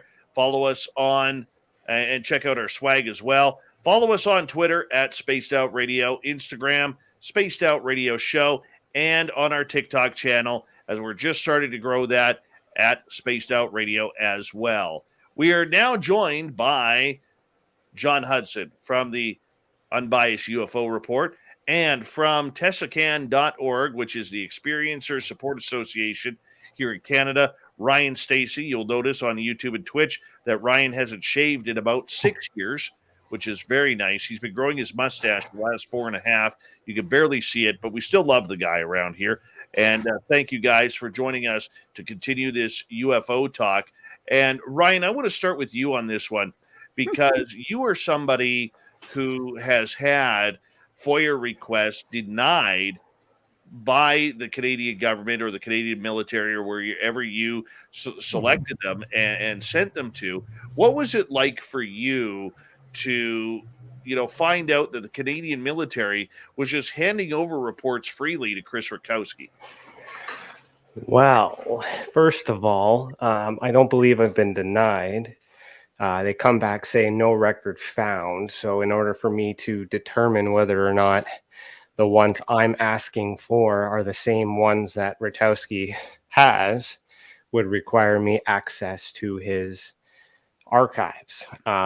So I can't really confirm that. As far as how did I react when I found out? I knew all along. I knew since I started with MUFON. I've been chasing Ratowski on the back end privately for a very, very long time, and part of my outing and all this other stuff with MUFON was because they were protecting him and protecting all this stuff. So I gave all my information to Otis excuse me, and to comment on his journalism is he validated it, he fact checked it, he looked into it, continued the story through, and then and then he released it a few years later. So for me, this was validation because I've been chasing that rabbit for a long time. Why do you think this subject is still so closed in Canadian Parliament and the Canadian government and the media? I don't see. I look at it differently. For me, as a private investigator, by trade, I'm looking at the evidence. Like they've already released the information. From my observation of what's been done in Canada, using Ratowski as an example, whether you like him or not, he's withheld information. He hasn't used the information to the best ability in which it could have been used. So what I'm doing on our website with Tessacan, excuse me, is I'm actually taking these documents, whether they come from Otis or they come from us, from whatever ones come up, or from the internet, anyone else that puts it on. Grant Cameron sometimes release some stuff, but I got to get back to the original source, get those original documents. I'm splitting it up into a timeline. I'm splitting it up to a visual evidence database so you can see proximity where these things are happening. I'm also pointing out points of interest. So on our website, you can see everyone that's mentioned, every location that's mentioned. So I'm splitting it up because I'm actually investigating it in terms of looking to see the patterns. So the pattern for me is, we request, we ask for it, we get a response. If they were hiding some stuff, then there would be no response at all. No one has been asking. They've been giving it to Chris. and Chris has been doing whatever he has been doing with it. Now, if he's been releasing it privately, then good for him. That works for his little circuit, but it's never been mentioned anytime he's been in the media. It's never been mentioned, like all the other reporting agencies such as MUFON and Tessa and everyone else that's put information in the surveys have never been mentioned in mainstream media. He's a media guy, so the problem, I don't think, is the government. I think the government has been transparent. They gave the information. We don't have time for this. You're obviously interested in it. Do something with it. And then it was just a cash cow for him all these years.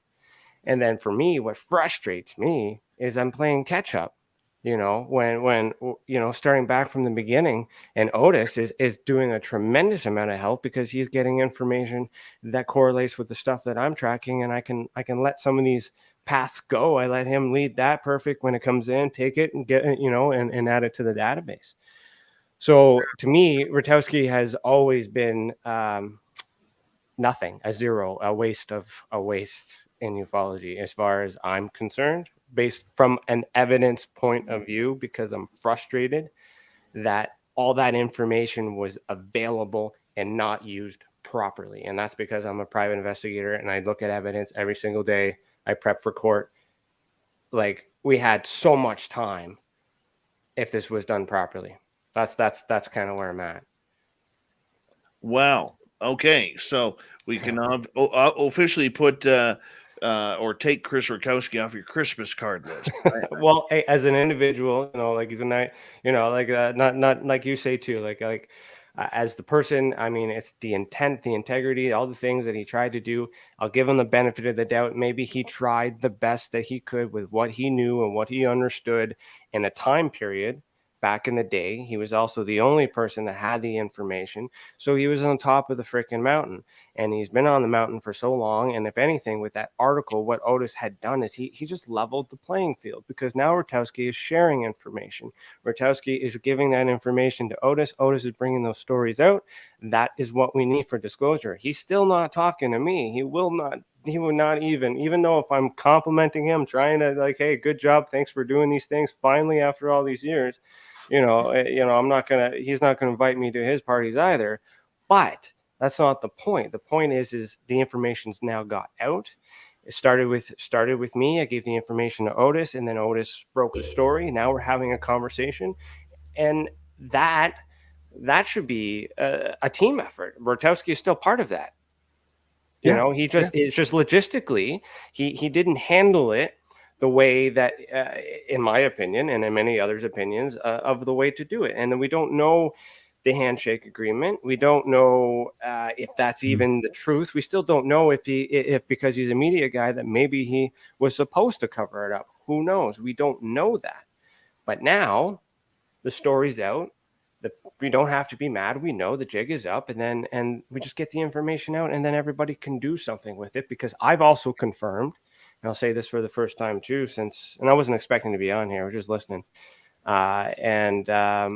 But I have gotten confirmation that the Canadian Space Agency, who used to refer UFO reports to Tessa, is no longer referring UFO reports to Tessa because of the Rutowski incident. There's some backflow internally from that. The National Defense is telling us that we have to still request for it, and so all these other things. So from my understanding is they've stopped giving that information to Chris now. So and with Otis explaining the process in such a well articulate way on how to access the information, what we're doing, more people can do. What I want is, when those documents come out, is to share them with us, or at least tip me off so I can add that to the database. Because with the timeline, I'm starting to see, it's not just like in 1952 Project, Magnet happened. It was like, and then it was like 4 days later, this event happened, or 2 days later, this event happened. And then 3 days later, the project was created. You start to see all these events in close proximity. Time is very important. We all know these events, but like if it happened within like a 7-year span, sure. But like those UFO reports, everything, and those are credible documents. Those are the best source documents. And of course, when we get our civilian reports, I add them to the database too on the unidentified ones. we start to get more information too. Actually, like this book here behind me. The other thing that was frustrating is that first document that Otis got, that service document that he found, was the document that I released in 2019. So it's right here in this book. And I gave that to Chris thinking, hey, man, this is something that you use, something that you need. Can you make this public because you have all that? And he didn't. And a year later, Otis found it. And that's how we got connected. I remember having a conversation with you. It was like, who the hell, like, how the hell, who the hell is this guy? You know, that's my file. And you knew that. And then, so that kind of goes to that. But just as an example, what I'm doing with these documents, sure, he's writing the story, but what I'm doing is I'm actually investigating it as far as I can go, assuming that the government gave me all the evidence that they have. And my perspective is they don't have time. Like Otis said, it's not a threat, but it also could be just they're just giving us a little bit and not looking into it. So when I do my investigative part, I'm coming to similar conclusions, but there are still things that can't be explained, like bright lights chasing objects, chasing aircrafts. All right, I want to bring John in here, the fedora wearing John Hudson, in regards to this. As an outsider looking into, what is happening north of the border here, John, we see a little bit of a different game being played than what we see in the United States. A lot of closed-mindedness, a lot of conjecture going on. Do we really need to be talking about this topic in Canada? Yet in the United States, this is hot button. What do you see the big difference between the two countries? Wow, but it's fascinating, and I don't want to hi everybody. I wouldn't want to insult our lovely neighbors up north, but when you get down to it, like the country of Canada has like what 42 million people, something like that. You're generous. About 37. About 37. Okay, California has, I believe, 46.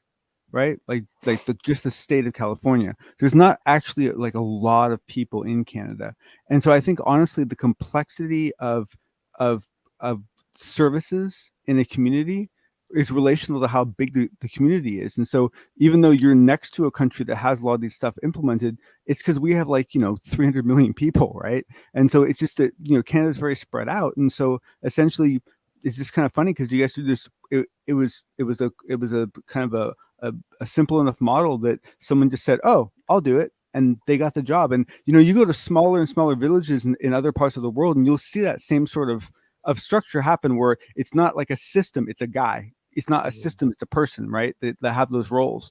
And so it's kind of a throwback to an old older way of doing things, depending on how complex you are. And Chris, he just got lucky. Now, I mean, he could have been a more eager custodian, right? Like as custodian of that information, he could have had a more super positive outlook, right? I mean, I'm not saying that, but he also could have shut down much more than he did, right? I mean, they really made him the focal point, and that was their doing, not his. I mean, he just stepped into the role. If he hadn't, someone else would have. And it's just I think it's just a factor of what happened. I think it's just unfortunate that he behaved that way, but arguably that's his choice, and there's a percentage of the population would probably do the same thing. So it's like neither here nor there, and it's like I don't know. It's just, I mean, it's all very interesting, but I don't really know. Yeah, I don't know. It's just it's a tough one, but wow, like what an odd experience. You mentioned something that kind of jogged my brain too. Proximity is very important too. So like NORAD has two bases, one here in Ontario, but the first one is actually in Manitoba. So like he is the rep in that area. He's from Manitoba. So like he could have very well showed up and walked over to that place to make that deal. I've also, so part of this investigation process too is I did a Freedom of Information request on everything the government has on Rutowski.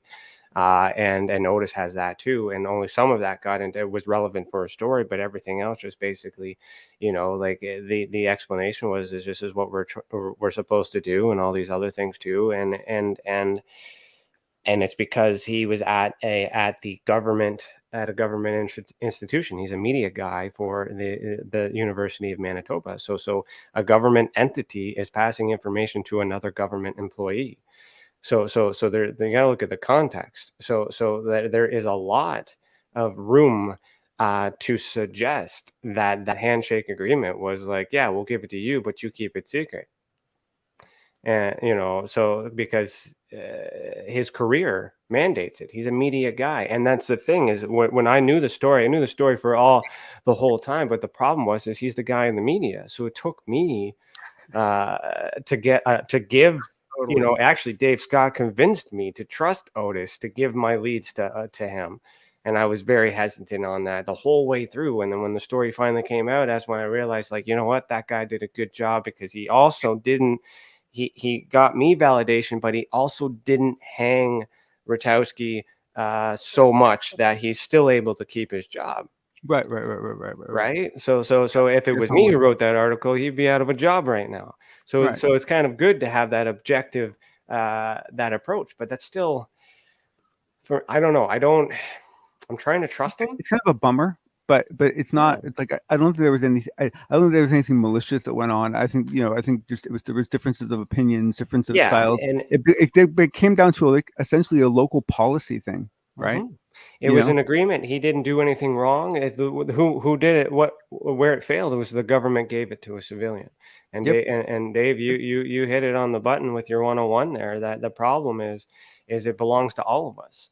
And the government now also responded, said the intent was that by giving it to him, that he would give it to everyone. And so you can throw money and books and all that other stuff in the mix, and that's the human. At the Experiencers Support Association, we're not studying the phenomenon, we're studying the people. And that includes everybody in the phenomenon and why they are the way that they are. And that's how I'm going to get disclosure, by figuring out, who's doing what they're doing. Not by looking at lights in the sky. It's there's lots of other things going on than just, weather phenomenon. So yeah, it's like, wow. It's to me, it's just, I don't know. It's information, though. It's what the facts are. The government has been honest, or at least releasing information for some time. I like that. They've been giving it out. They've declassified documents. There's over 9,500 documents. I have many of those behind me that I'm transcribing, getting up onto the website. Do we know how much? Do we know how much data he got? Do we know how?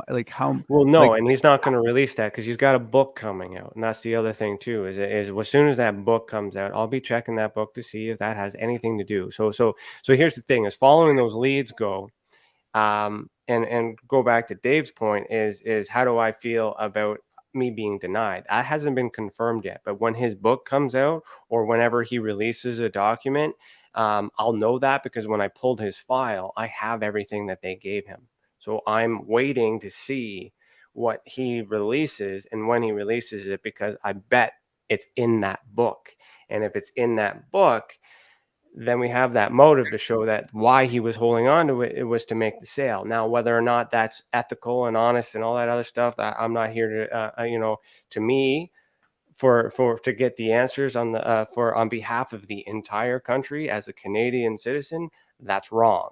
However, he's not the only person who's done that. So there's that industry issue. We have a social problem within, and I'm using that as an example. He's still a human being. He was given the information. He had an opportunity. He cashed in on it.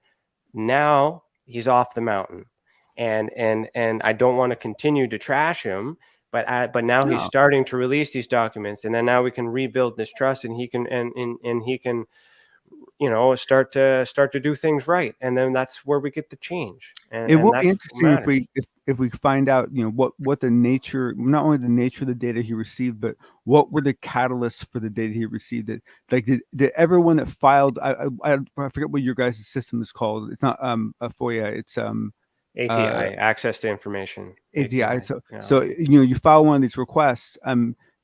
Just like how does that exchange go? And I don't know. It's just I don't know. It's just it's quite simple. It's actually more simple. Like Otis is very careful on how he explains things, and I understand that because he doesn't want his stuff to be scooped. He doesn't want there's other people trying to get this information out there. But was everything funneled through that? I mean, did if anyone made the request at any time, did it go through him, and then he was the one that sent it out to them? Was he like a focal point? Well, that was what was told in the media with another side of the other side of the group. So there's another circle that Chris is part of. There's another circle in which Dave and I. I'm not in a circle because I'm an investigator, but the circle that Dave's in, there are. Okay, I'll give you an example. I found it very interesting that Grant Cameron mentioned this, but he mentioned a researcher. So he didn't name Chris, but I know that he worked in the same university as Chris. Like I know that they know each other. So I was like, why wouldn't you mention that? Lovely. Yeah. So, but on that Chris side of things, with his UFO survey that he puts in the media, what he did is he went around and got the information from MUFON Canada. From when I worked at MUFON Canada, I was involved in doing that, and I poked holes in that because the information that he was putting on there was inaccurate. He wasn't putting all the good juicy ones. He was dumbing it down. He was massaging the data, and I was able to prove that. So he could be, he might have been tasked to do that survey because that survey didn't come out until 1980. 80-ish, but he had already been getting the information from the government in the 70s. So something happened where he's collecting this, and then when I got involved with MUFON, the thing was, okay, pass your information to Chris. Chris will do the survey. And it goes out in the media, and this was the thing. But then I started saying, like, when I got on this bug, it's like, how come he's not mentioning MUFON? Because like 80% of the reports that are in there are ours. So how come we're not in the media? And that's when I started looking at it a little bit closer and did the data and found all these other things out. And then turns out that they're by crapping on him, he contacted MUFON HQ, and the MUFON HQ tried to hey, he's a friend of ours. Yeah, why? He's lying. So there's a whole bunch of stuff. So that's my perspective that would agree that there was some sort of plan to at least regulate or control the media, because he's also a media guy. So does the punishment fit the crime, the intent? Like what I would really like is one day is for to do this round robin like this, sneak me in on an interview with Chris, because I would like to ask him these questions, because he won't talk to me, and he won't because he's a media guy. So it's frustrating because that's the protocol for media. Don't say anything and it'll go away. Well, and then so is it wrong? Is he so he's not lying because he's not saying anything. It's wrong, but it's wrong by policy. So he's doing what he's being asked to do, and he's doing that well. But he still needs to explain himself. He still needs to. Well, what's going to be interesting is when that does happen. And I'm talking years from now. Whenever years go by, at some point in the future, he'll be able to talk, and it's going to be really, because the thing is that I find it kind of funny. Like for you, Dave, there's that one organization, the Bigfoot, the one that was like stripping the woo. BFRO, it was stripping woo out of reports because they wanted them to meet this certain classification of physical attributes and so forth. And so you have them altering that data, and then here you have someone funneling, tuning, and weeding out the data and only giving out what they think is right. Like no one was getting a clear picture of anything. But the opportunity was there. That's the thing. So let's give it the benefit of the doubt. Chris was. We have a lot of data to support that maybe he was tasked to cover it up. Maybe he wasn't, and then he just for some reason decided not to, or maybe he believed he was doing the best he could with what he knew, and the people. There's a lot of positives. Yep.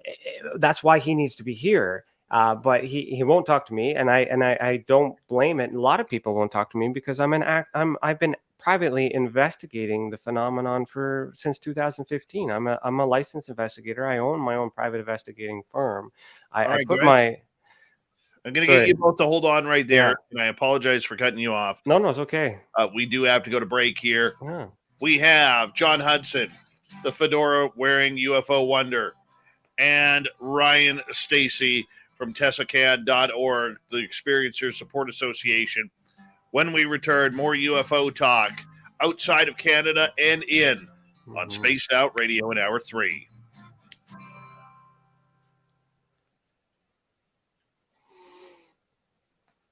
All right, boys, we're clear. Cool. Yeah, no, I mean, I'm glad you said that. 'Cause I think it's totally possible that that a lot of this was just the human nature of the people involved, right? It was their style of doing things, or it was their, it may have had some, just honest, just misguided, motivations to them, and it just escalated into a bigger problem because of the nature of the information that we're talking about. Well, that's the thing, is they played the media game, right? He still has a chance to clear his name, and I mean, and by avoiding it is good. I mean, that's why I'm trying to say both sides, because the objectiveness too is there's still a side that I haven't gotten yet to hear him out. Maybe if I had a conversation with him like this and be like, you know what, I never hated you, or you know what, I never did this, and this is why, and it would make sense. But that avoidance part is what turned around and bit him in the butt, because he avoided it for so long because he knew he had control of the media. And then with Otis, but doesn't that mean in his role he cannot go totally clean? We have to basically wait till he retires or something. I have no idea. I emailed his employer and asked, if this was behavior in which they condoned or were aware of and tolerable. That wasn't as a UFO investigator. That was straight up from my private investigating firm. I got confirmation from another ufologist who's close with Chris that message was received, but the university still has not responded to my email, right? Because I got to send a lawyer, I got to sue, I got to find criminal, I got to find that criminal stuff for me to pursue it that far.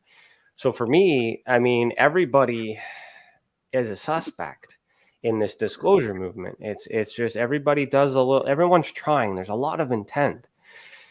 And when you withhold something, if you're doing it for money, then okay, yeah, this is a thankless job. There's bills to pay, but say that, I got some stuff. I'm going to let it out. It's going to be in my book, and then I'll release it to the public for everyone else to have it. But if you got something, put it out there. Oh yeah, I mean, we've seen that ourselves recently. I mean, in our country, there was times this past election where people were actually withholding information that would have been very pertinent in several of the major lawsuits that occurred toward the end of that year. And their books didn't come out till January, for Christmas, and it had all this stuff in it that if we'd known back in July, it would have made a really big deal, and they held it for profit, right? And and also with journalism and stuff like that too, they're only allowed to release their source documents based on what's in the story. So sometimes, like Otis, for an example, he one of his documents had was like a 7-page document, but he only released two of those pages because those were what was relevant to the story and what he was sharing. As an investigator, like editor, editors, of course, because they, whatever perspective and rules that they had. So he's even suppressed in some ways, but at least least the editor is allowing it to be posted. Yes. So that's also, I'll take the edit. That's progress. But the thing is, from an investigator point of view, I'm looking at this file. I got information. I go put boots on the ground to find out after the fact that there were 7 after I got my copy of it. That there was 5 missing pages, which was frustrating for me. But it's not his fault. It's just the way the industry works. There's a lot of industry problems. It's not. Now, one thing I'm curious about with your system is that in the U.S. Well, no one likes to talk about it because everyone likes to have so much faith in something. The FOIA process is not perfect. There is a tremendous amount of stuff that goes on that is FOIA exempt. And in honesty, it's the coolest stuff that goes on that's FOIA exempt, right? Like that's the most extreme stuff. That's the most, outward focus. I mean, those are going to be the most extreme cases. And so it's I don't know. It's well, it comes back to the why exempt, right? We assume that it's a secret and it's something that we need to have. Right. But what I'm curious about. I'm sorry. What I'm curious about is that we know that we get a limited slice. Are you guys in the same position? Do you know for a fact that there is a a group of things in your that are exempt from your policy, or do you know that when Not you not grab that it, I you know grab of. everything? Not that I know of. All I know is I ask. If they don't have anything, they tell me they don't. If they do have it, they give it to me.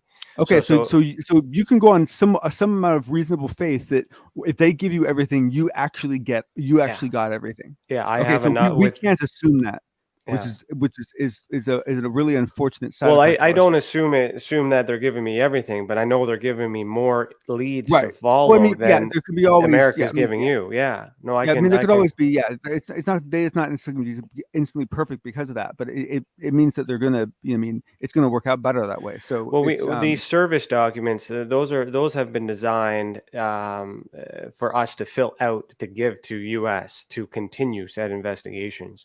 We So got 1 minute. disclosure on your end will help us too, because U.S. might be continuing the investigations, and we just what'd you take say, it. Dave?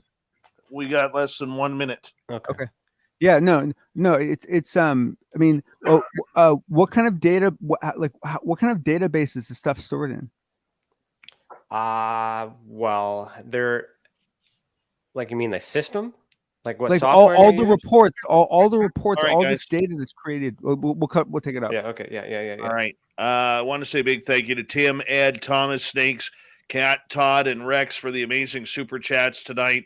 Really do appreciate each and every one of you hanging on out and supporting this show. Thank you to everybody who's given us a thumbs up, thumbs down tonight. We're going to continue with the UFO talk here momentarily. Don't forget you can do some shopping at spacedoutradio.com/shop. Here we go, everyone.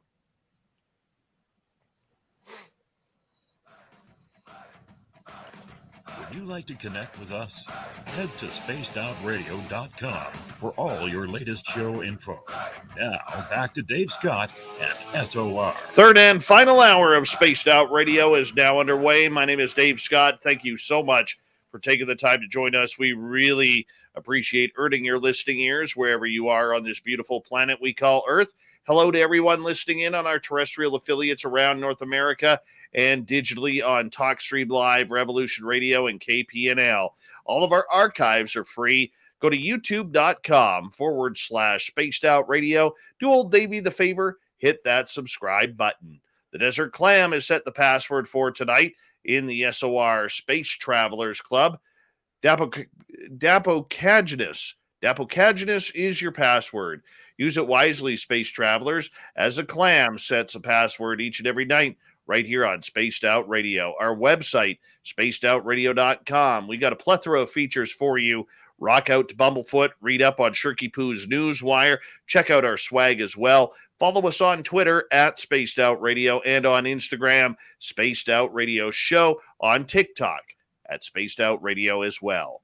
We continue on tonight with UFO Talk. Ryan Stacy from the Experiencer Support Association is here, along with the fedora-wearing John Hudson from the Unbiased UFO Report. And gentlemen, you know, when we look at disclosure, we see things kind of rolling the way they are, both in the United States and around the world. This topic continues to be hot button, even though it is hot and then it's cold down and then it's hot once again. You know, we're coming close to the end of the year here. And John, what do you see happening between now and the end of the year regarding any sort of movement towards disclosure, government assistance in this topic, as we see new motions being put forward? What do you see happening?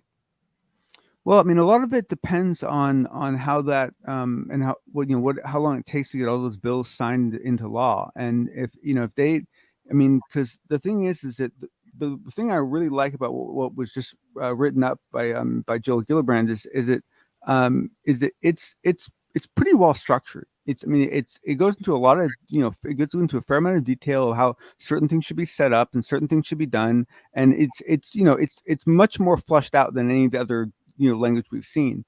And so to me, it would indicate that essentially, as soon as the funding gets enabled, you're going to see a little bit of an explosion of activity. It's going to involve assignments to all those different roles and so forth.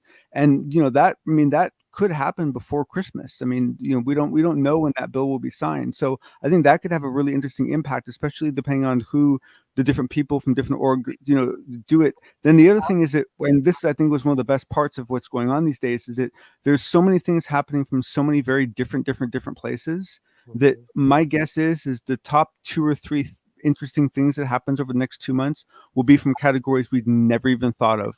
They'll be from some left side, category. It's like, oh, I didn't expect to get data from there. It's, to me, it's one of the most fascinating things that you have all these just vastly different data types. And that's why I was asking you about the database before, because I was wondering like how are you storing all your information, and how do you make it accessible to people? Because that in itself becomes a big problem too, because essentially if we're all collecting data and we're not collecting it in a way that we ourselves can share it, then what's the point in doing it, right?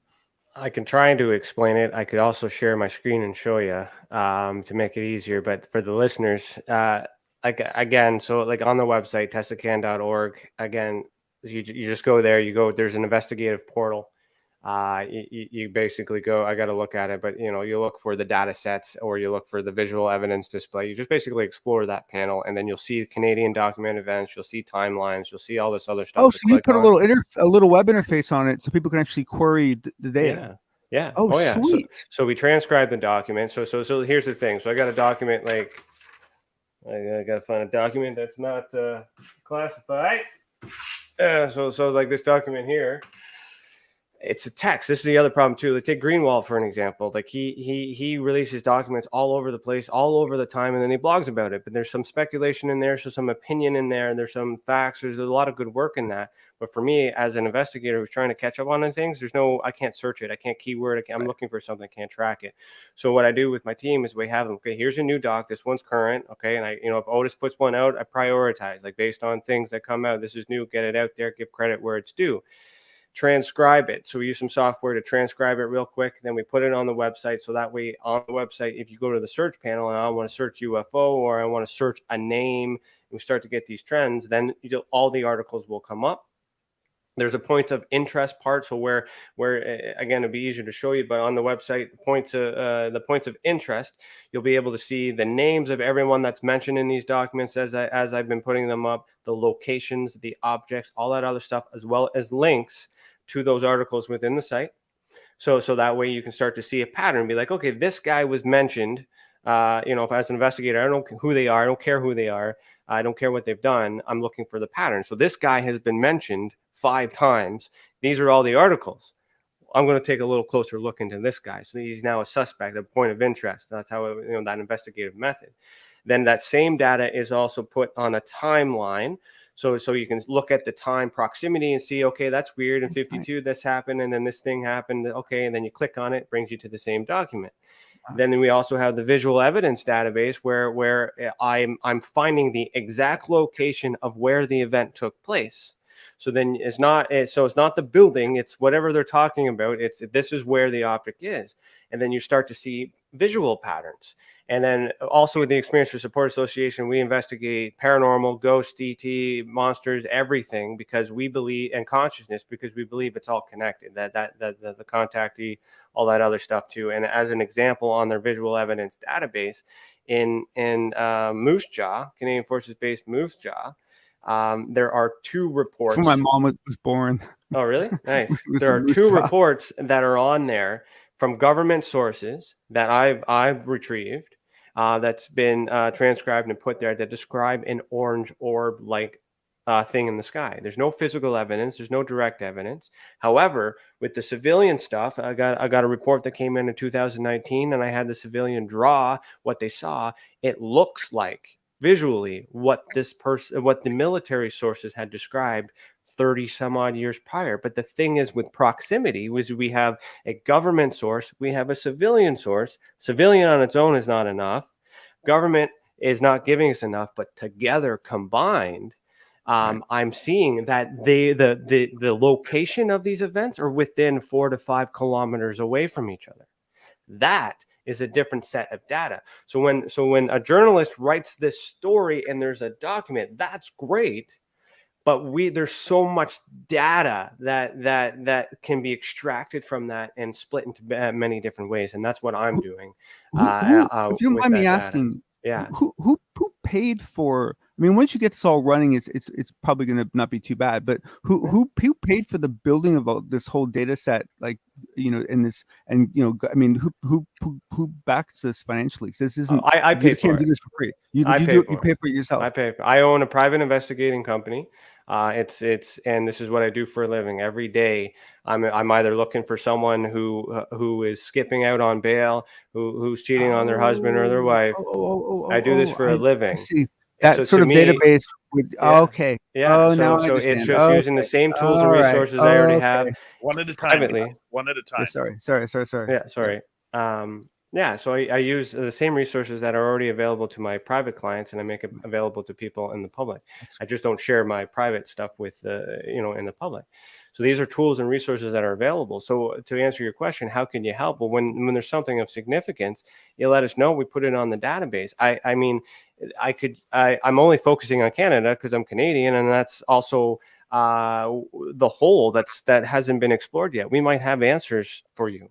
So I'm kind of, doing it that way. But if somebody wanted to take significant documents from the US and do the same thing, I can add them to the database. I just give you instructions on what I'm looking for, and then we add it, give you credit where it's due, and then that database starts to build. Did you look in at all about Valet's database for OSAP? This basically 11 database conjunction of did you get a chance to look into any of that? Yeah. So he's measuring things differently. It's a different type of measurement. So those are good. There's lots of databases. There's lots of classification systems. We have our own classification system. It's called the Ultra Spectrum Classification System, which is an advanced version of the Hynek and Valet scale. But from my perspective, I'm looking for who or what is responsible. I'm looking at this as criminal activity. This is something invading our airspace. The abduction phenomenon. These are intruders. These are people kidnapping our people. These are people, possibly sexually assaulting our people. In the abduction phenomenon. I don't care if it's an alien. I don't care if it's a ghost. I don't care what you call it. You're still something is still happening to you, and you're not the only one. So I'm looking for a person to arrest or to charge. That's my motive or my method, and that's why I was so set on Chris, because I knew he was part of the problem. Oh, gotcha. And I was looking at him as a criminal, not as a ufologist, and that's what I got. Right? Yeah. Well, no, I mean, that just maps really well, right? I mean, like it just that it's very basically we are all very lucky that you happen to have a job that Reskinned can basically provide everything you're doing for the this community as far as collecting data and so forth, and that's just to all of our benefits. And on as a side note, thank you, like thank you for doing that. Well, like I appreciate that. That's not a small amount of effort, but it's a big. What I'm going to say really quick is that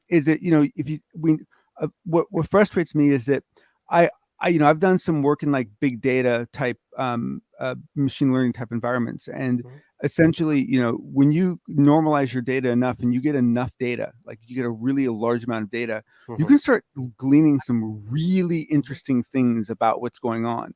And we need to, and I don't know how we do this, but maybe what's in this bill will help make it happen, but we need to get to a point where we're slurping in all of these databases, like every single one we can get our hands on. And I wouldn't be at all surprised if right now the answer to a lot of our questions are out there. They're floating out there. Well, I believe the answers are there. It's just nobody's connecting the dots. Yep. I so Canada has declassified 9,500 documents, and no one has done what I've done with the documents, and that's where I'm frustrated, because I look at a couple documents and I can solve a couple riddles. I'm like, well, that makes sense. On to the next. Like by looking at it differently, it's a different perspective, and there are a lot of people putting the effort out there. These databases are important. It depends on what they're measuring and what their goal is. The other thing too with our ultra spectrum classification system is I'm recategorizing the events. I'm acknowledging the archetypes.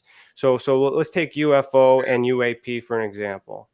Okay. So a lot of people still float on the fence on whether or not what's a UFO and what's a UAP. So to break that down, it could be a machine or a light. It doesn't matter what it is. Those are two categories. It's either a machine or it's a light. You can call it those names, whatever, but these fit the characteristics of that. Both could be extraterrestrial. both could be military. We don't know, but that's kind of, so we're investigating that differently.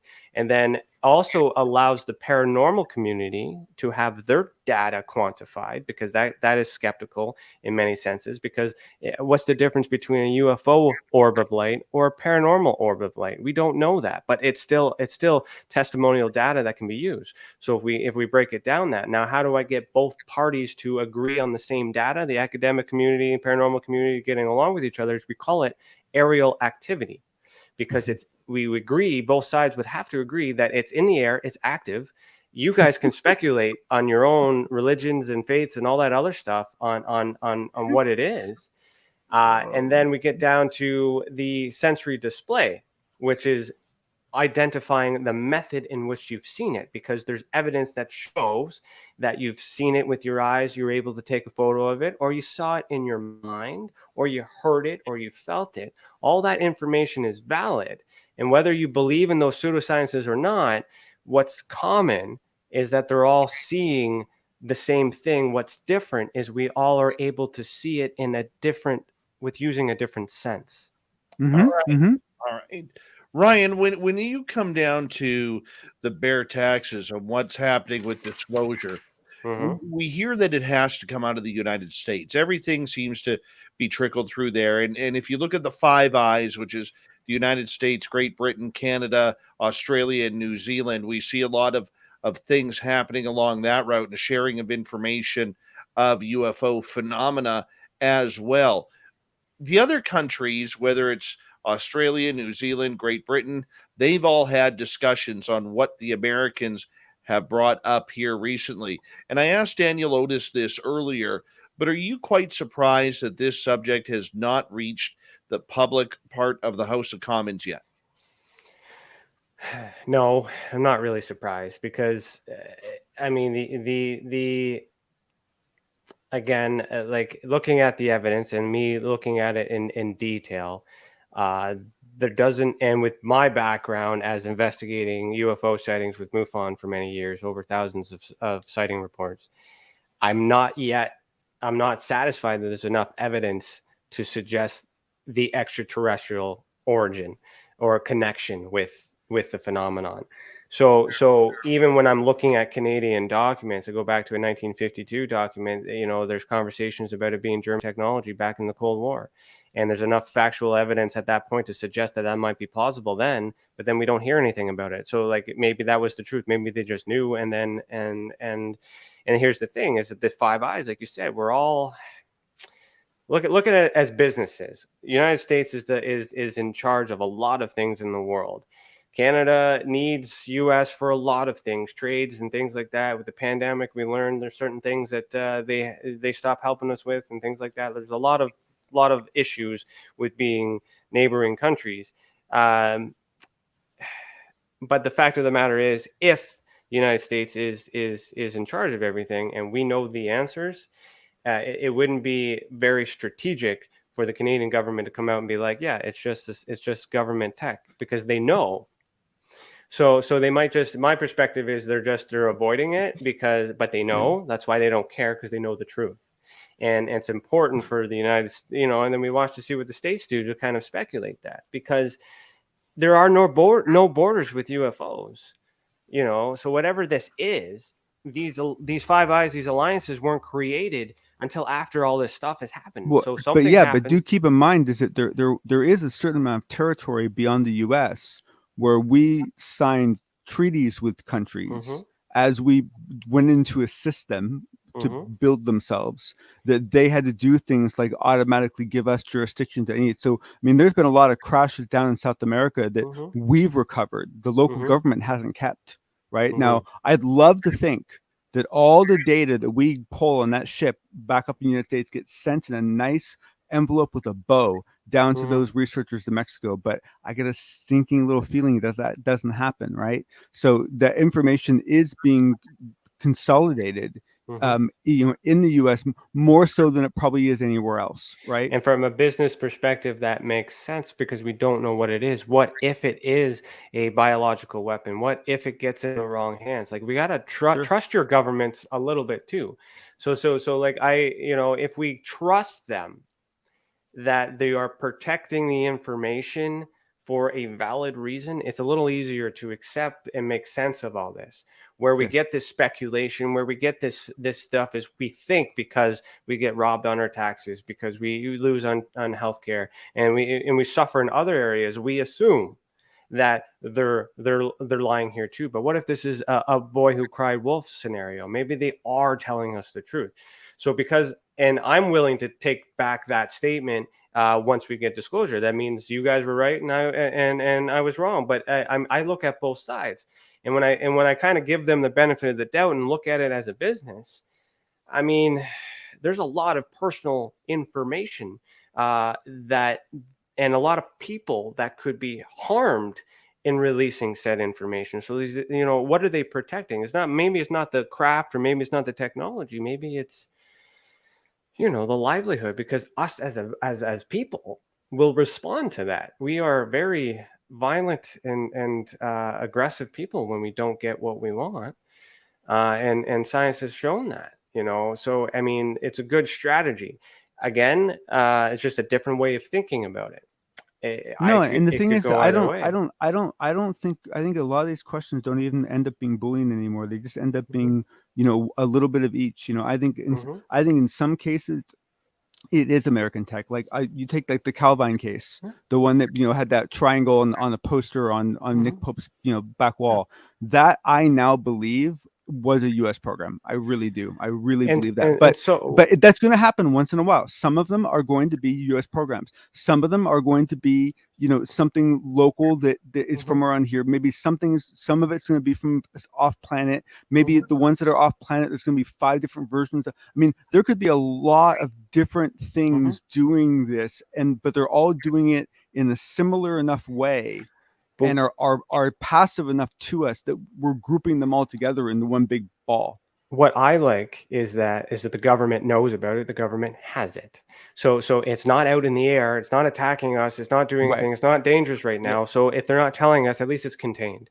And you know what? It's a secret. Fine. Why would it be a secret? Well, why do we keep other things a secret? Because the entire world gets the information. If they have technology that could win the next war, I would keep that secret in case the next war happens. So there's a lot of logical explanations for the lies or the secrecy, but they're not explaining that either. That would help too, to be like, yeah, it's ours. It's like the Rutowski thing again. They're not saying anything. Yeah. Instead of like pretending that they're being all shadowy about it, just tell us, hey, we're censoring this. This is how much we're censoring. This is why we're censoring it that much. This is what you get. I mean, just like let's just be honest about what you're doing. Like no one's pretending that you're not doing this, right? So you might as well just let us know how you do it and be done with it. But they're starting that now that you have your task force and the funding and all that other stuff like that. They're starting the process. Maybe this was all part of everything that's going. We're moving in that direction. We will get what we're looking for eventually. Scheduled dissemination. But you got to prep the entire world for it. You look at the pandemic. How there's so many. Even today, we're not reacting in unity. So this might have been for those who believe this was a planned thing. If it was, we failed that test.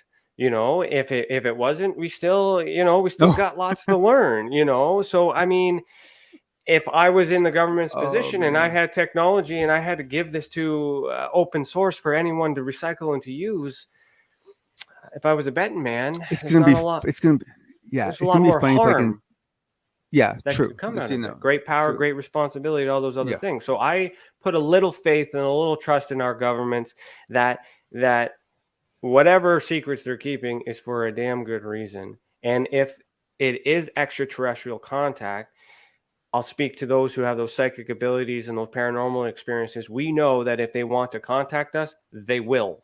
And it's not these machines that we need to see. This, it's just there's other things happening to us. And we think that because of these things happening to us, it must be linked to that. But we don't even know if that has anything to do with the other phenomenon, which is why at Tessa we investigate everything. There's like this UFO thing for me is like right here and on this whole rainbow of other things. So all right, gentlemen, I'm going to get you to hold on right there. Okay. because we are going to go to break here at the bottom of the hour. Ryan Stacy from Tessacan. John Hudson, the fedora-wearing UFO not himself. I'm going to see if these guys can stick around for the next half hour, continue the UFO talk. We'll keep Ryan up late on the East Coast. John up early on the West Coast. Let's continue it right after this on Spaced Out Radio.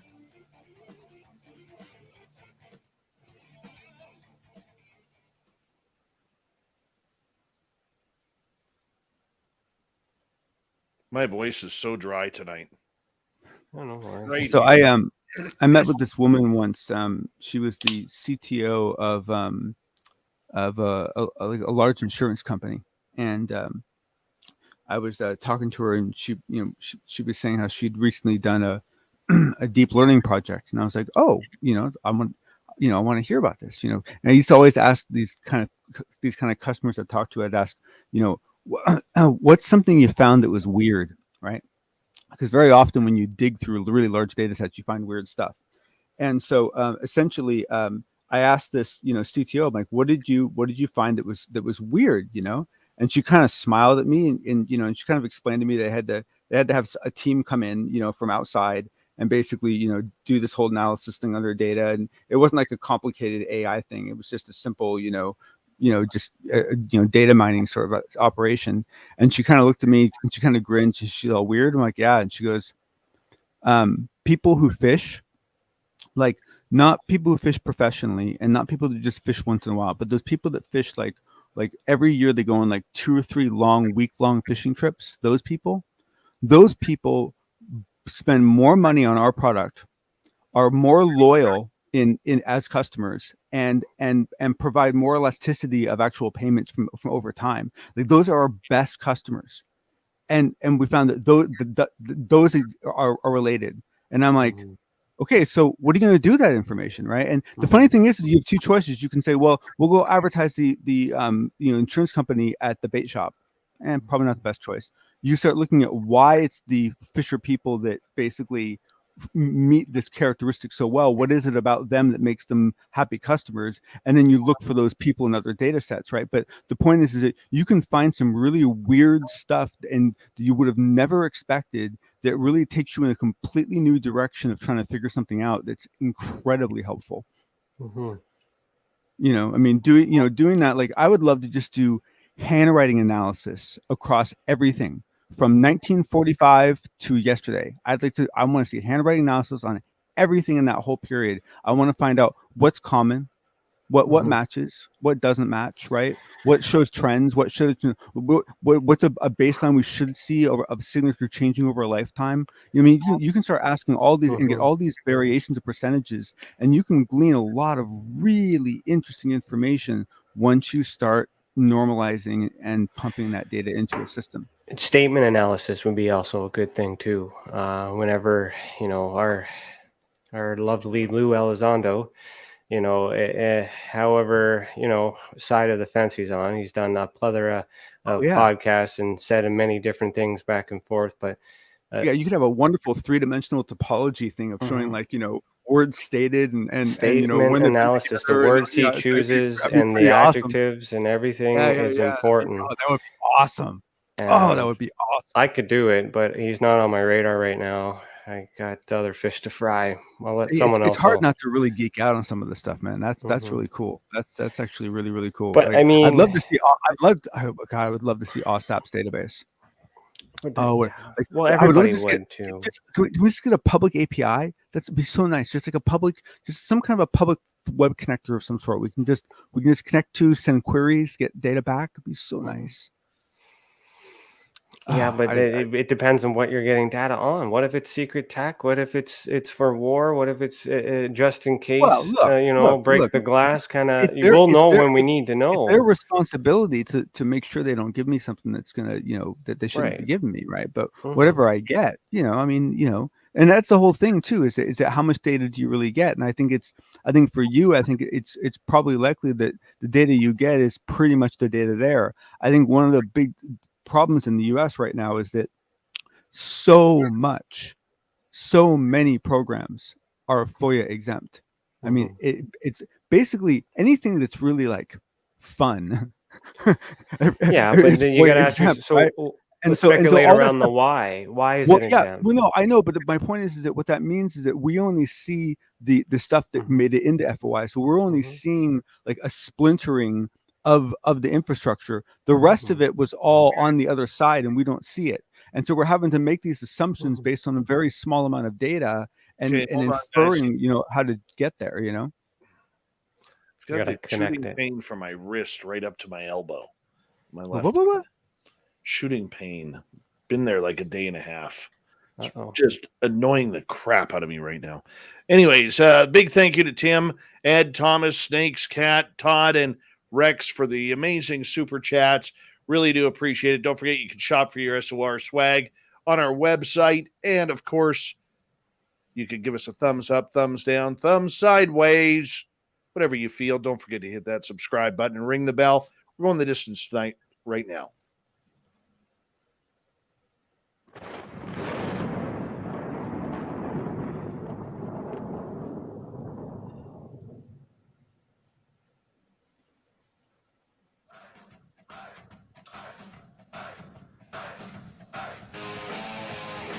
We've rounded third. We're heading for home tonight on Spaced Out Radio. My name is Dave Scott. Thank you so much for taking the time to join us. We really do appreciate earning your listening ears. Want to remind you that if you missed most of this show or others, check out our free archives by going to youtube.com/Spaced Out Radio. Do me the favor, hit that subscribe button. Our website is spacedoutradio.com. We have a plethora of features for you, including rocking out to Bumblefoot, reading Shirky Poo's Newswire, and checking out our swag as well. Follow us on Twitter at Spaced Out Radio and on Instagram, Spaced Out Radio Show. Check out our new TikTok. We haven't put any videos out yet. We're going to be doing that soon, but it's at Spaced Out Radio on TikTok. For the final time tonight, we introduce our guest from Tessacan, which is the Experiencers Support Association. Ryan Stacy and the fedora-wearing John Hudson is here as well, hanging on out and checking it out with us, talking UFOs all night long. Gentlemen, in regards to the way the research is going, there is a current narrative that is happening and taking place, and it continues within the U.S. government as they try and figure out what is going on with this UFO phenomena. John, I want to start with you about this because I believe it's Senator Gillibrand who has a new proposal up on the table. If you want to break that down.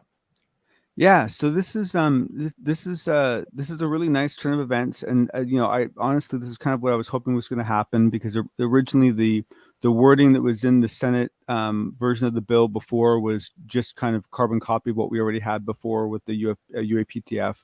And it was really the House that first introduced new language that was far more aggressive and looked for an office to be created and set up some other things, but it was still very kind of vague, and it's but it did a lot more than any other group did.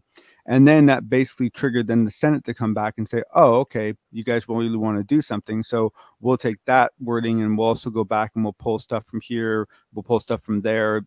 There's some indication that some language from one of Science Bob's papers ended up in there. There's some rumor going around that Chris Mellon might have had some influence over some of it.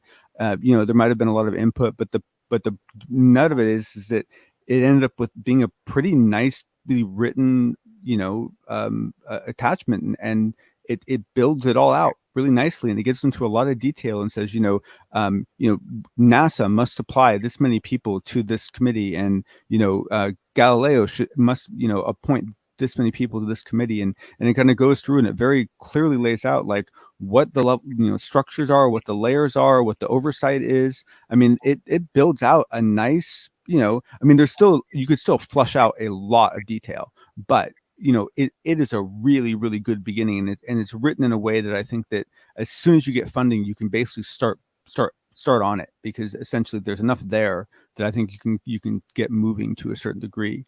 And so it's a really good thing. And when we first heard about it, we didn't know if it was going to catch on, because a lot of people make proposals for amendments and just you never hear about them again. They don't get anyone's attention, so they just die in the weeds. And she hadn't even done a press conference on it yet. But then over the last couple of days, we've seen a lot of different media operations basically pick up that article and spread it around. And so I'm hoping that we drum up enough attention that it, people start paying attention, and that might really have an impact. So that's that's good stuff. It's all just baby steps. Why is Senator Gillibrand really hot to trot on the UFO topic? So I don't know for sure. If I had to guess, it's probably because she saw when she was a little kid, and she's always known they were real.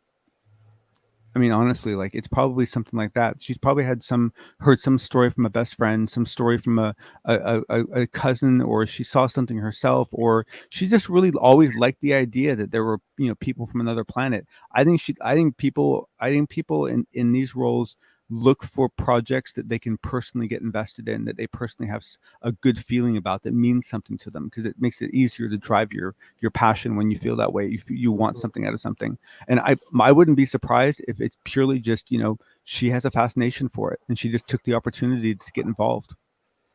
Ryan, up here in Canada, I don't know if you have sources in Ottawa or not, because I don't really discuss your sources with you, but from what you're hearing, are a lot of Canadian politicians paying attention to what is happening in the United States regarding this subject? Well, so as a private investigating firm, I do have sources that do speak to me. I mean, there is chatter, but I mean, they're young. So for me, from my perspective, this is a generational thing. They're trying to get the older ones to share some stuff, and I mean, a lot of them are experiencers themselves, and they're I don't know, they kind of encourage the civilian side of things, so they're getting the message out, getting more people together, bringing that data. I know that they're paying attention to what I'm saying and what we're doing. I know that when I do my access to information requests, I can tell that I keep track of who responds and emails, right, and things like that, and I formulate professional relationships. I'm not aggressive when I ask for this information. Please and thank you. That courtesy kind of goes a long way. So I've gotten to some Canadian. Yeah, typical Canadian. Yeah. So, but I've gotten to a place where I've explored the liberties by saying, hey, can I have some questions? Would you mind helping me? And they've been helpful. So I'm kind of exploring that. So I wouldn't necessarily say I have direct sources, but I do have an open line of communication that seems to be working at this stage. I don't want to be, like what Otis was saying earlier about sending letters to Parliament and all that other stuff. Like, that is a tactic. And it is within our rights and stuff like that to get it on the table and all these other things. But it's also an aggressive attack. It's also it's a lot of effort, and it's annoying. It would be a very annoying approach. So, you get more bees with honey than you do with vinegar. And I feel like when I got my first document, first of all, I had conversations with Richard Dolan, Paul Hellyer, before he passed. His eyes lit up when he saw this. The first thing he said to me is, "Who are you and why do you have this?" I was like, "Oh, Mr. Hellyer, that must have been cool." Yeah, right. So he's like, that must have been really cool. Well, the document itself said no threat. And this was a UFO thing, that there was a bright light chasing an aircraft. And then his comment was, well, for it to be no threat, they have to know what it is. Yeah. So I wonder if the pilot agreed. Yeah, well, we don't know, and it's just so. And then I talked to like other people, like Randy Kramer, other people. Like, I mean, you think what you want with him, but like I had conversations about why would why me? Why is the military giving me this?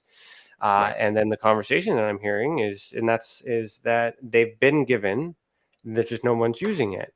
So they're kind of, there was kind of that test. So like, I mean, I have conversations with Otis. Otis has his sources. He doesn't want to give them up. I would give up my sources. It's just I have confidentiality agreements. I'm doing a legitimate business. I have to protect my people. So a lot of people trust me because I can give them confidentiality agreements if information needs to come forward, and I can be that beacon for them if they leak information to me. And I always project that. So I feel like, because Otis is like, where did you get this document? How did you say this? And how did you do this? What is your wording? And I don't think I'm wording it any differently. I just feel like there's a list and there's a bunch of people that are asking for it. I am aware that they're aware of what I'm doing with it. And if I was doing something harmful with it, then perhaps they would stop giving me the information. Right. The problem I have is I don't have enough hands to help me transcribe and put the documents up at a pace that I'd like to do it. I will tell you that there's a shift in business with Tessa. We are going to make it an official media and production company. And with that, we'll be able to film and do our own documentaries, do our own shows, do our own things with our circles and stuff like that, get the information out there without, doing all these other things. But then there'll be a budget that'll allow me to pay my current staff to escalate the process, because there's steps involved. I do it all, so I need help, but people need to make money. And that's the other thing, is the money is, we can't ignore the fact that money is important here. Disclosure also would disclose the cost, and then there's that tax implication and where you're spending the money, and there's so many problems with that. And but if we paid people to help, then that helps. But then there's that leverage, there's that control, there's the money's also a bad thing. It's really hard to do it. So that's why I just pay for everything. I don't collect the funds. I wanted to be in this business when I started the business. It's always been my goal. I'm living the dream. And now with the association, I'm trying to create opportunities for others to use it. So the stuff that I'm talking about is open source for anyone to use and anyone to contribute. It's just that I need others to put in the effort. Just tell me where to look, or give me the documents, do that part, and we'll put it up, give credit due. And in the meantime, I'm just going to focus on Canada because it's an unexplored area. And I see that with my sources. Like, I mean, how else did I know that the thing with Rutowski? The problem that I had is I'm not a mainstream media. I'm not a journalist. I'm not famous. I'm not, I'm just a guy in a small town in Canada, Ontario, with a problem that happened to be a big deal, and that message got around too. So, well, I mean, at some point, what we really need is something that's very grid-like and very universal. And if, for example, I mean, this might be an old way of doing it, but like if you were, for example, to create a network of clubs in universities and colleges. mm-hmm.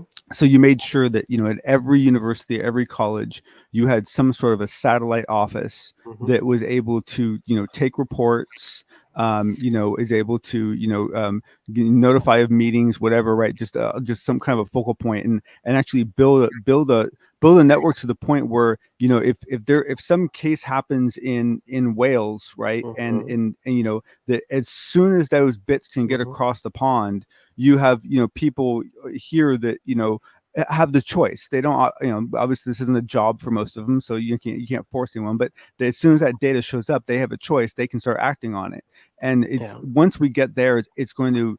I mean, there's so many ways we can grow this. It's only going to get better. Resources. It's only going to get better. Yeah, no, we do have resources in other countries. I'm just on disclosure. I'm focusing on Canada, but like with the civilian stuff, I have reports in US. I have stuff from UK. I have stuff from Australia.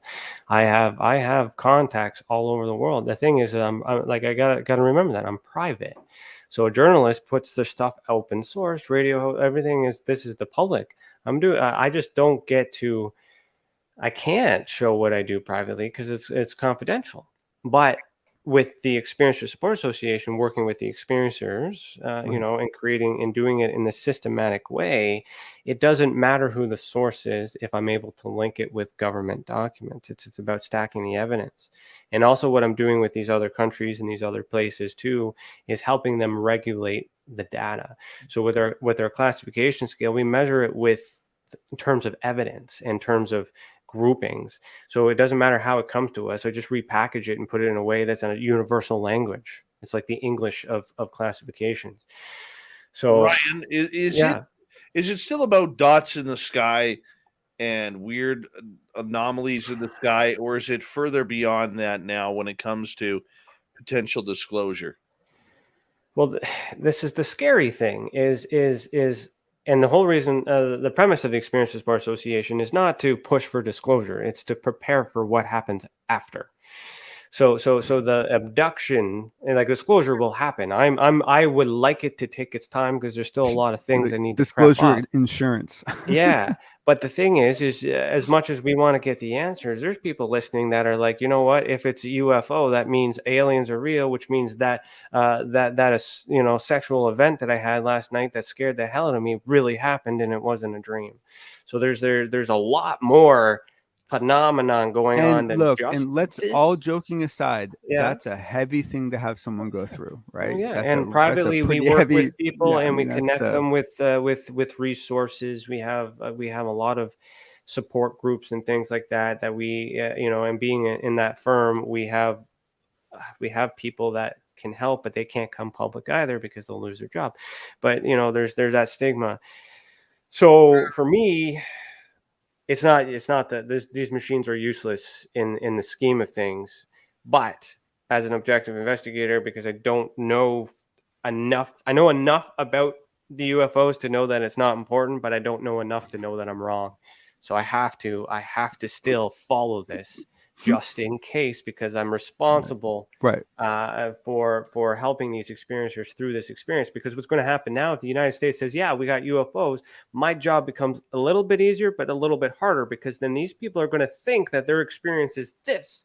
And then what I'm going to have to do is be like, it might be, but I think it's something else, or that doesn't have to do with this. That's something else completely. So now I'm going to have to, like, you know, mediate. And that's what I've been doing. And by doing that and releasing the trauma and the stresses, I'm getting better data. I'm getting people to come forward, willing to go on camera. Yeah, and you know, and what you're touching on is I really think long term we're going to see a massive explosion of roles in the psychiatry and psychology fields.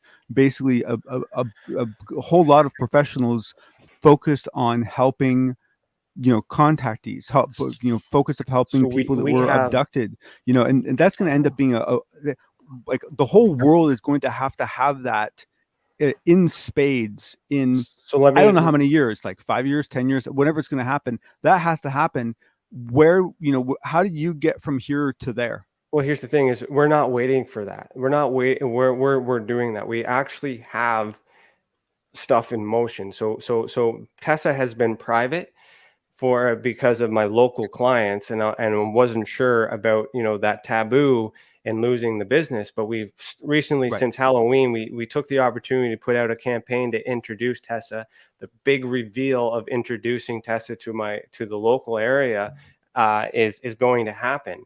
And what's going to happen once it becomes public, what we're going to be doing is working with the local areas to create events for UFO, for paranormal, all those other things, with awareness. But what we're going to do is raise money and for mental health, for PTSD, for all those things. So that way, what we're hoping for is that, yeah, sure, we're not, you know, we don't really care about the stigma about all that other stuff, but you're raising money for us. So the UFO connection with that, with those therapies, then we start to get a little bit of that going on in the media, preparing for it, because what we want is to be able to refer these people to actual government psychologists without you know, being locked up. We want them to think that it's possible, or at least have them do some CBT, DBT, all those therapeutic programs, you know, and to help help it accept experience or testimony that way too. And by raising money for these foundations, that's the only way. Well, and that's the thing is it's a little bit of everything, right? Some people's sightings are their mental health. It's not a lot. It's probably a small percentage, but some percentage are. Some people have mental health problems and they actually saw something. That's another percentage of people, right? And it's like, and then you have others, and that's the thing is it's not like this whole like there's none of this and all of this. It's like what we have it's human, so it's going to be 10% are going to be like this, 20% are going to be because of this, some are going to be because of this, some of it's going to be because of this, and honestly, what I'm worried is going to happen for some people is I worry that we're going to start identifying these groupings and we're going to start better categorizing things for what they are. But I think the big story of figuring out how they're all connected and what the big framework is, I have a sinking feeling that could take a couple of decades to figure out. Like I think that might be huge. Like that's the thing. This ultra spectrum class, like there's a book that I'm like a report that I'm about to put out that will explain everything that you're looking for. I assure you that. And I've broken it down to connect it all. It's a systematic way that makes absolute sense. However, it's on the civilian side. It's not going to be, there's a lot of like I've already created the environment that we need. What I'm doing now is trying to at least be trustworthy that people, or at least try to earn that trust or give that example, that opportunity, so people will trust me to take what they're doing and make it better. I'm going to facilitate that. If anyone's going to leak anything, I would probably be the best source in terms of protecting your confidentiality, because I have to do that for a living. I have insurance and I'm on the private side, so like I kind of want to advocate that. And if people do have information, because I have to protect that. It's not like, so there's these tools and resources that everyone's been missing, that everybody wants. I hear it all. And instead of, and all this time, what I've been doing is building what we need, instead of waiting for someone else to have it. Now that I have it, I just got to do an awareness campaign. Once the pandemic's up, I'm going to go back and revisit. I'm going to start with Falcon Lake, because that's what Rutowski's famous for. And I want to make sure that he didn't flub that up, but I'm going back there.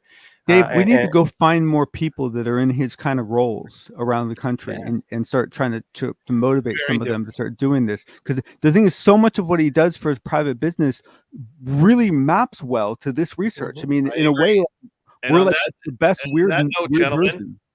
I got to say goodnight to all of you guys, because that flew by. 90 minutes flew right by. And Fedora John, we'll talk to you tomorrow night. And, of course, Ryan Stacy from Tessacan.org, the Experiencer Support Association. Really appreciate you coming on in on short notice. And we want to say a big thank you to journalist contributor of Vice, Daniel Otis, for coming on in and breaking down the Canadian side of what's happening in the world of ufology. I don't know if I fully agreed with him, but it was a good conversation nonetheless. We got Mr. Ron Bumblefoot Thal rocking in the background with Little Brother is watching. Bumblefoot is the official music of Spaced Out Radio, rocking us in and out of every single show. Get your horns up for the guitar god himself.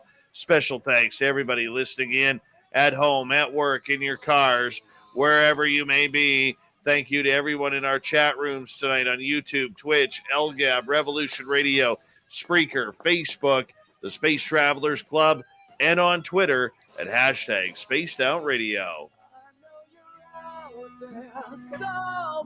Remember, this show is copyright by Spaced Out Radio and SOR Media Ventures Limited. Thank you so much for choosing to share your evening with us, because together, my friends, we own the night. Mr. Bumblefoot, we need a favor. We need you to take us home.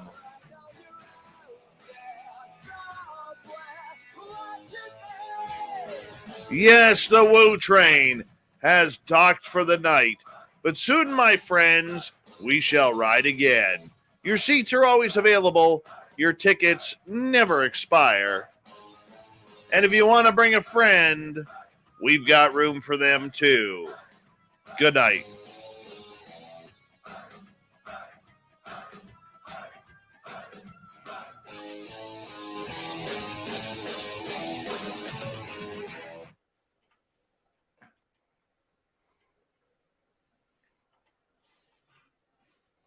Chad Smith.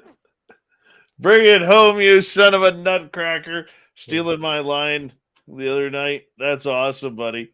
That is awesome. All right, let's bring the jokers back in. There they are. Two peas in a pod. We got a John and a Ryan. Between both of them, they have about 12 facial hair. You having fun, Ryan? Yeah, no, I mean, I wasn't expecting to hop in, so it was kind of nice because I couldn't sleep. But then I was thinking, like, well, I want to hear. Yeah, we're off the air. Are we off the air right now? No, we're still on YouTube. We're still on YouTube. All right, no, it's fine. You know, I am used to this private investigator life. I made a decision a long time ago that I will never have anyone that truly trusts me 100%, and they shouldn't, because I'm always investigating, and it's tough. And with this phenomenon, I mean, there are so many human characteristics that get in the way of it. And I go back and forth and try to understand, like, you know what, like, how much of that can I accept and how much of that is criminal and all these other things too, right? So, like, with Otis, like, I mean, there's a lot of trust, giving him that information. He, and he wrote a good article, and still, I wanted to listen to see, kind of, if the story checked out, and, yeah, it's a perfect example because a lot of people have trouble developing a rating system for the data they get. Being able to tag them for probability, show what dependencies they have on other things, and they have to kind of build this up in their head. And a lot of people, it's if they don't visualize well, it can be hard, right? And so, for a lot of people, it's just like seeing that sort of getting that sort of information from you is like really helpful, right? Like seeing it in that kind of format, right? I mean. And we all have a place, we all have a role. So, like, I mean, like, as much as I understand that Otis won't trust me with his sources because he's making making profit off of his articles, as you should be, because there's work. For me, I would love to have that information because I would like to investigate them the same. But then these people, these sources, trust him. So, I mean, for me to have his source, I just need him, as long as we have a working relationship. Dave has sources, I have sources, we all have sources. We come together and be like, yeah, does this information match? And if they're listening, they need to hear that we're not, revealing said sources. So right, like it's all part of it. And we get more sources, we get more information. But the problem I have with trusting the sources is do I trust the people? Do I trust Dave enough that his source is a real source, or is it just an opinion? Do I trust Otis enough that his sources are real, or is just an anonymous source to carry the story on with his opinion? These are all possibles. So for me, it's very important I get the source document, and that never lies because it came from the government. It was released by the government, and this is the data that's there. And then from there, I can be like, okay, I understand that he's speculating, and this is opinion, and this is all that, and that makes sense.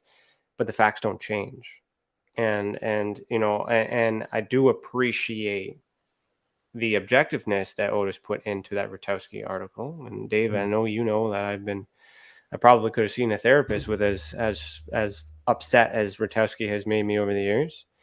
And, openly admitted that, there was a bit of aggression that I wanted, that I really wanted him to get nailed, but I didn't want him to lose his job. So I was all like worried about that. Did the crime fit the punishment? And then Otis did a very good job by minimalizing him, and then at the same time exposing the bigger problem. And so the point I'm getting at is this is a team thing, and we can trust each other with some things. We don't trust each other with everything, but we understand why we trust trust each other and why we don't trust, or what we don't trust each other with, because it's important and we have other things to protect. There's assets and stuff like that. So the point I'm trying to make is that philosophy is why I'm able to trust that the government is keeping secrets for perhaps a good, safe reason for the betterment of the entire world. Right? Because some people, as much as we're ready and we can handle it, some people aren't there yet. And that's where Tesla comes in. Is we want to get more people ready. We want to create that peaceful environment. I want to do a peaceful protest. I got plans here in Ontario to go to Ottawa. I got so many things in plan. The expo, Dave. If COVID lifts up, we might be able to have it in September 2022. So I'm just letting you know. I look forward to that, dude. Yeah. So if in worst case scenario we bump it to 23, but I mean we haven't announced the dates yet, but. I don't know if you saw the announcement, but Joanne Eady, who created ACE, Did see that. Yeah, so her and I have been working privately for a long time, but she finally decided to let MUFON go and say, no, Ryan's in charge, and you can work with Ryan. And then they kicked me out of the group, so I'm no longer. So it's the thing, right? Because it's a source of income. But at the same time, I said to them, hey, you guys are welcome to be a vendor. Just reach out. But in this world, I had to also exposing myself as a PI. Well, I'll tell you this is I've had a really good understanding of the circles and the cliques. And there is data that understand there's fan clubs and there's all these other things, and they exist, and it's fine. It's fun. There's their entertainment factor. Everyone's got their own following, but and there's that super group, which is in the media, there's all those things. But if we were somehow able to just come onto the level and put our heads together and share the data, I'm willing to bet that we'd have the answers we're looking for. I think the answers are in these documents, Dave. I do. I just don't have enough time and resources. I'm willing to pay. I'm willing to do that. I need help. I need time. I can't clone myself, but I know how to get the answers. I know what to do with the data, and I know how to get it. And there's a boatload of answers, and if there aren't, even if it won't all give us solid answers, it'll point us in the right direction. Yeah, it'll make such an impact. But with the team part is where I had to give my lead to a journalist, because he has that industry reach. He's got that voice. Well, that's the thing, is that's what I find so interesting, is that I really want to see a lot of these groups more built up logically like that, where you hire people that have synergistic jobs in the real world that match what you need to have done, just with the paranormal slant. They're already good private investigators. They're already good, media managers. They're already good PR people, right? And they've already proven themselves in the real world, right? And now they're coming over to this, at least for now, nonprofit, for the most part, or minimum profit kind of world. And you're just basically adapting those, and that's why you find someone like you. And the thing is that for most people, for the passion that you have for what you do, I think most people could only have that kind of passion if they had a lot of their own experiences as a kid. But the truth of the matter is that for your field, UFOs, this whole paranormal thing is the most interesting, challenging puzzle of them all, right? It is the ultimate case. It is the ultimate case. And so for some PIs, they're not going to have a childhood experience. They'll want to sink their teeth into this if they can do it without stigma, just because it's a fun problem to have. It's a fun problem to work on. And so I think, is there like a PI union or something like that? Is there like a group of you that get online? Well, there's associations and things like that, but I mean, we should honestly recruit. Yeah, you just need one. You don't need to have 1,000 PIs. I can teach you guys how to get it to. You just need someone that can regulate, that you can trust, that can validate the data when it comes in. If another person wants to do that. But what I'm getting to is you have an extraordinary amount of passion for what you do, right? Like you have I'm doing it for the people. I'm doing it for the amount of passion for what you do. And what I'm just trying to figure out is how do we find people like you where that same sort of passion will happen? Well, Well, opportunities like this, like I haven't met you before, and we're having a conversation, and I appreciate everything that you're saying. And how do we do that? Well, I just continue to be, Oh yeah, no, I know. and create Just that awareness, and people do come forward, and people do try to help. But the thing is, here's the advantage that I have. I made a job for myself.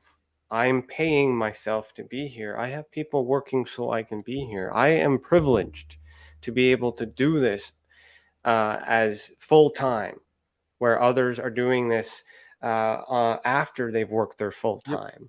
Yep. Dave's already worked a full day today, and he's got to work a full day tomorrow, but he's on, I'm sure if he had enough to pay the bills to do it full time, he would do this full time. So am I going to find another person, another PI that has created a private investigating firm that is about to go public and announce to the world that we're representing the civilian side, and we're funding it without a government source? Not likely, but I might be able to thread that needle. I'm doing this to thread that needle, to set the example, to show that if I can do it, you can do it. Because there are police officers that have experiences, but they don't come forward. But if I can come forward, you can come forward. You don't need a lot, right? But if we can just from each group, just the one or two of the top most useful people that want to talk, right? Just like make it simple enough, make it safe enough for people to share their experiences, but see, so that they more know people do so. I know, and they know I exist. I can confirm that Lou Elizondo knows I exist. I can confirm that Stephen Greer knows I exist. I can confirm that they've gotten requests and talks and all this other stuff to be in there. And then I can also confirm that they're aware that I'm a PI. So does that mean, by them not responding to my interview request, that they're afraid of something? Or do you feel you're often harmed by identifying as a PI? No, I think I'm being full and transparent by expressing. No, I'm just saying as for how people treat you. Do you feel that people label you and treat you a certain way when they find out you're a PI? Well, the only people that know that are this audience. I will find that out once this newspaper article comes out that tells my local community where I go and shop that I've been doing this for 5 years undercover.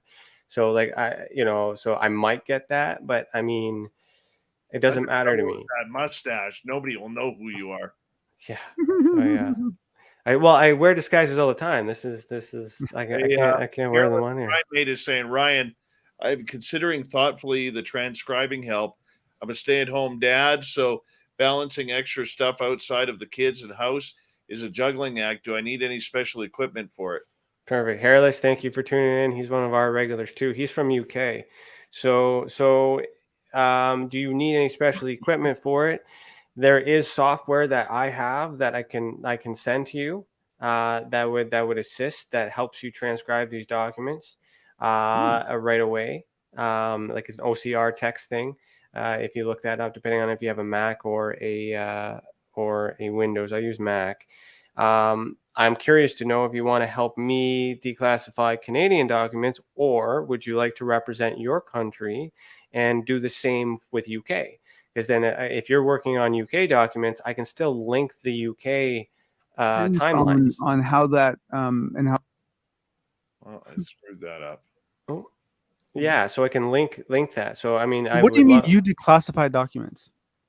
Well, sorry. I'm releasing documents that have been declassified. So they've been served to you as recently unclassified. Recently unclassified. I'm maybe not using the proper language for it, because it's just, to me, it's information that's already there that hasn't been talked about. So I'm resurfacing information that everybody was given, that no one's done anything with. Well, that's the thing. There's a ton of evidence. Like every decade has had at least one major event that if you actually, I mean, look at this bloody Trinity thing that Valet's after now. This happened in 1945? 2 years Mhm. before Roswell, that's a hell of a bloody case. And like Mhm. what we just hear about it in the last couple of years, right? I mean, it's Mhm. like, I think there's so many gems like that all through history that the right person with the right tools and the right motivation hasn't bumped into it yet. And so we Mhm. haven't seen Right. them really get flushed out, Mhm. All right. Mhm. Quick hello to Rodrigo, to Wizard Gren, and Thurston Howell III for coming on in and coming in late. We don't care. We love you anyways. So thanks for coming on in. A couple questions. Witchy wants to know, what's your favorite disguise you've ever worn, Ryan? The simplest one, honestly, is like construction worker or a surveyor. Like, I mean, that you blend in quite well around here. You can put a camera on a tripod. Just it sometimes looks like a surveying machine. Like it's real easy disguise. Ryan also has every outfit of the Village People. Yeah. And did you see the fake Dave that was on the other night? I did. I laughed. I like that. That was I was really amazed. hilarious. I was like, it was really good. funny. That's It like was really- borderline culty though. Like that guy's. Yeah, that yeah. guy's I like, was a little. I might be concerned about that. I can help you with that. I could send my security team out there to give you some protection too. I love how he kept doing this. He's like, Yeah, I know. It was awesome. It was good. Oh, he did well. So there was another question too. It said why would I think it said why would Lou be afraid of a PI? I'm not saying he would be afraid. It's just is what I'm saying is I'm testing the integrity of these people by allowing them, by being honest with it. So by being a PI, by you knowing that, what that means is I have the abilities to verify and fact check what you say, which means I have the ability to pull a record. So I have information on personal side of Lou Elizondo, which I could, which could very well make or break what he's saying, depending on how I ask the questions and how he answers. But the thing is, his personal life has nothing to do with the UFO life. So I don't need to go there because that doesn't have anything to do with it. So as an example, but there is one thing one question I would like to have answered. I'm not going to say that here, but that I would like to ask when I get the opportunity, because I have the evidence for the reason why I'm asking the question. And then, so we can get an explanation. So as an example, there's the lack of information. So because the information doesn't exist, does that mean it didn't happen? That's why I got to have a conversation with him. Why is the record showing absence of something when you claim that you're part of something? I don't care about the letters. I don't care about who says that. It doesn't matter. Your own record by your own testimony that's to date is missing something that's very important. I want to know why. So there, I guess what I'm saying is, if there is any deceit, if there is any hidden agenda to manipulate our people, it would be in their best interest to avoid me. And if they know that there's something wrong that they think I might already know, they're not going to come to me, and I'm okay with that. But that doesn't mean that they're bad, because I can't prove that either. Right. So I'm doing this organically. Yeah, go ahead. The only people that I have seen Elizondo not get back to, and whether or not they have his proper email address, I don't know. Mm-hmm. But he refuses to deal with anybody in the Stephen Greer camp. Okay. And he refuses to deal with anybody who has a show who is just trolling on Twitter. Mm-hmm. and being very vindictive and spiteful on Twitter. He doesn't have time for that. And I'm not going to set him up and set him up for failure. But I mean, it's just I don't need to have him in the chair. It'd be good for ratings. It'd be awesome for our channel. But I mean, that's not I'm using that as an example because he's the guy in the media. I look at everybody. I look at what everyone's saying. What's factual? Does this make sense? Does this opinion consider the source?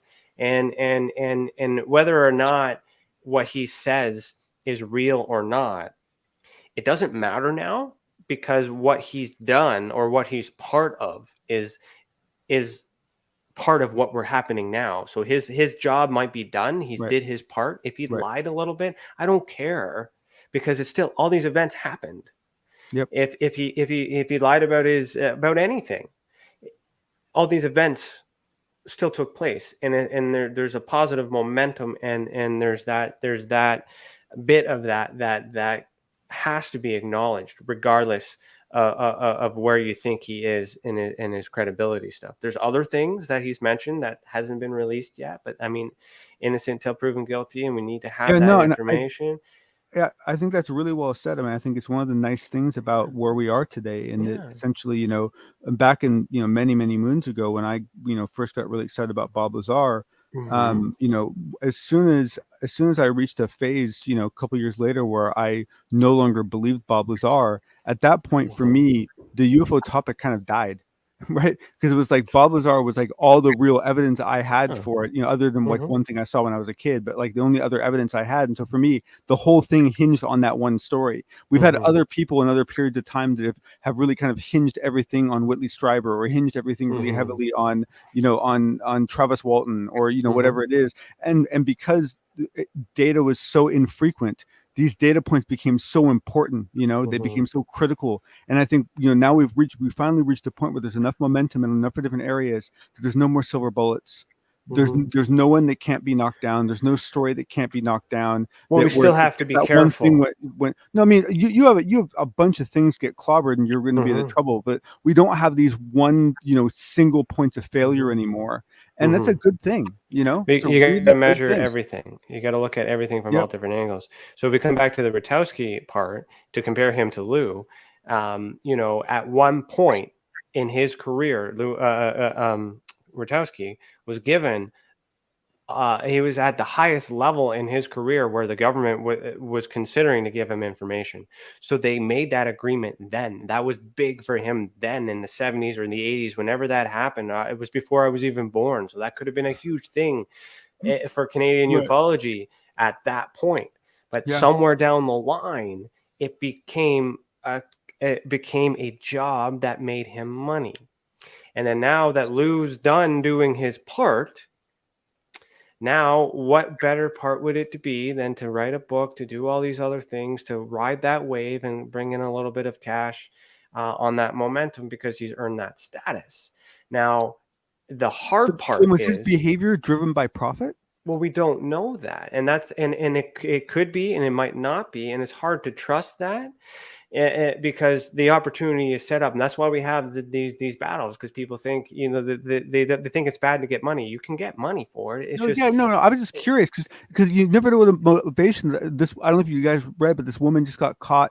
She'd been falsifying steel strength reports at a Navy testing facility for 35 years. And, you know, the woman's like 62 years old or something. For 35 years, she's been basically like faking data and so forth. And ultimately they're like, they're like, were you trying to hurt, Navy? This went on submarines. That's what the steel went, was nuclear submarines. And if that's bad, then what else is bad? Yeah, exactly. They interviewed her. That's not good at all. It turns out the reason why she did it is because she thought the tests were ridiculous. Right. She said there was no reason to test that down to 100 degrees Fahrenheit. I'm not going to do that. That was stupid. There was no reason to do that. She goes, so I tested down to this. She just made a personal judgment call as to what's right and what's wrong, and she enforced it. That's what she did, right? And then and she did that for 35 years. So it wasn't about money. It wasn't about power. It wasn't about terrorism. It wasn't about any of that stuff. It's still an error, though, that has ramifications. No, but my point is that it was driven by something very human, right? She was doing it for very personal reasons, right? And so sometimes that's what motivates people. No, and I get it, and I'm not saying he neither of these people are bad for it. I'm just pointing out that human element, so totally. What we have to remember with Lou, regardless of our opinions, is that he started something, and and there's validation that by doing what he did, and the team that was involved in it led us to today.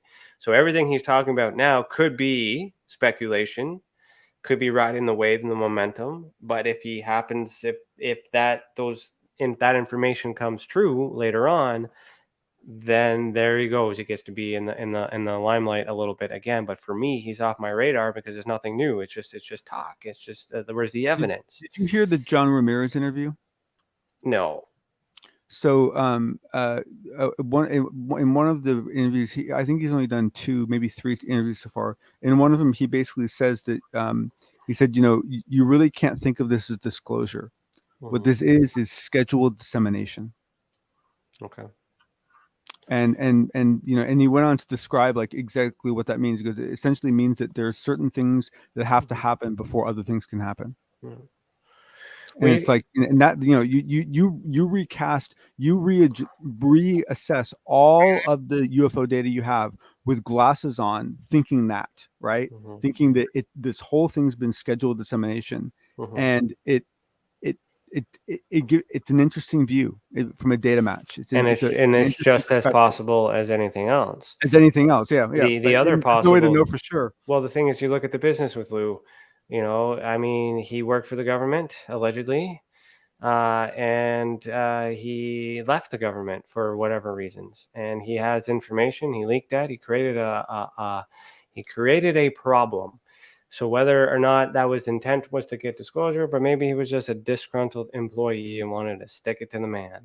And then, but as a result, all this stuff happened, and now the government has no. He was a true believer. Well, yeah, we're talking about Mellon's different, yeah. But there's the association there. Totally. So that could have been his perspective. He's right. That's exactly what he says he is. Say it again. I think Lou Elizondo is exactly what he says he is. Yeah.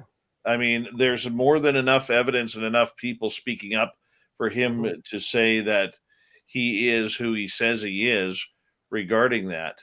I really do believe people like once you've established that someone actually is in the CIA or they are in this, you can then assume that they did not flub their credits. No one flubs their credentials. Like everyone wants to stand up for what they've actually earned, what they actually have. The whole idea that it's just, and I know it's an assumption that no one wants to take because they want to make sure they catch somebody, but there's little things like that we use in normal life in our own negotiation with humans that we can't use here, and it's freaking ridiculous. Well, his job is disinformation, so how do you know he's not doing that now? How do we know that for sure? His job. Well, that's the thing. That was Rick Doty. Wow. Say again? Lou's job has never been about disinformation. That was Rick Doty. Yeah, because counter, like a lot of people don't realize that what counterintelligence is catching spies, right? That's what counter. It's trying to find where Russia has invaded the U.S. and installed speakers in someone's apartment. Like that's that's the kind of stuff that he looked for. So he wasn't in a now Anjali, like she was involved in some like crowd kind of influence type stuff. And so that to me, that's a little more, that's a little more risky, right? Kind of culty too, but it's it's hard, right? I mean, and you don't know the true motivation of any of them, So that's why I live by the evidence. That's why I'm able to get as far as I can, because I report on actual documents. So whether he's there or not, it doesn't matter. He's part of the movement that got the conversation. Yes. Yes. And he's a human being, and he's entitled everyone to do whatever he needs to do for what he's doing. But everyone played a role, Yeah, but a lot of people play big roles, and they deserve credit for what they did. Even DeLong. Yeah. No, it's all a part. But then, but I don't know how far we get. Well, the thing is. Yeah, I don't know. Oh wait, you said you had it all figured out. Well, I have it. You said you had it all. I think that's what exactly. Yeah, I think you said I have it all. I know the answer to everything. So that's the American side. You On the say Canadian 42. side, I'm going to be upset. Yeah, no. I have it. Like I have it figured out in my mind. I just can't prove it yet. Okay, So no, that's fine. I'd love to hear it. but I mean, at the same time, I'm still investigating. I'm willing to accept new evidence. I'm willing to change my hypothesis. I'm willing to do that, and that's why the Oh only yeah, I've had to constant. completely work my whole worldview like 4 Yeah. times now. It's Yeah. it's a little traumatic the first time, but you get used to it after a while. Well, what I'm trying to hang on to is the evidence. So that will not. That's something that exists, will always exist, and will always be speculated upon. The opinions that come from the evidence, you know. So I try to avoid the theory conversation. So that's why he's off my radar, because it's all theory. But then, or speculation, or opinion. When a document comes out that confirms what he's saying is real, then I'll look at Lou again and be like, okay, Right. congratulations, this part was right. But until for now, there's a lot of people out there that's just talking. And for me, I need more books. I need to do more data. I need to do more science. I'm doing all that stuff question too. for you: do you think that there's a number or a ratio of anecdotal testimony given? I don't just mean like anecdotal, like I heard from someone, but testimony where like the person who said it will stand up for what they said and sign a document saying that they're being honest, right? Yeah, so like affidavits and stuff like that, right? too, Like right? what I don't know, what percentage do you think? I don't know. I'm just wondering, like how how some of these groups are really divided, and how this is really what the motivations are of a lot of the people that are actually involved in all this, and like what. Well, the way I look at it is I believe everyone, like I believe they believe that what they experienced or what they understand Yes. is what they understand. And my job is to make sure or validate and confirm that what they think happened is what actually happened. And then we figure out what's left. You might have thought it was a UFO, but maybe it was a drone. Okay, but maybe you thought it was a drone and it actually was a UFO. So it should be some percentage should be each, right? Some of them should be U.S. craft, some of them should be drones, some of them should be I do Chinese have that. and Russian I things. will have some that of them data. should be real. Yeah. It's going to be all over the place because it's a lot of things to cover. Well, I do have that data measured. Disparate. Yeah, no, I agree. I have that data measured on my ultraspectrum report.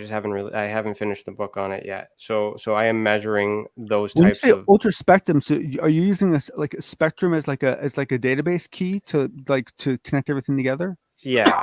So ultraspectrum is essentially our term that we're using to encompass all experience or phenomenon. So all of it's just a range on this ultra. Basically everything is expressed from this key, from this core. So and I'm looking for what's common with the experiencer. So why does this experiencer see a UFO and this experiencer sees an orb? So like I'm looking at blood type, I'm looking at eye color, I'm looking at all these constants that don't change throughout the various races and religions throughout the world.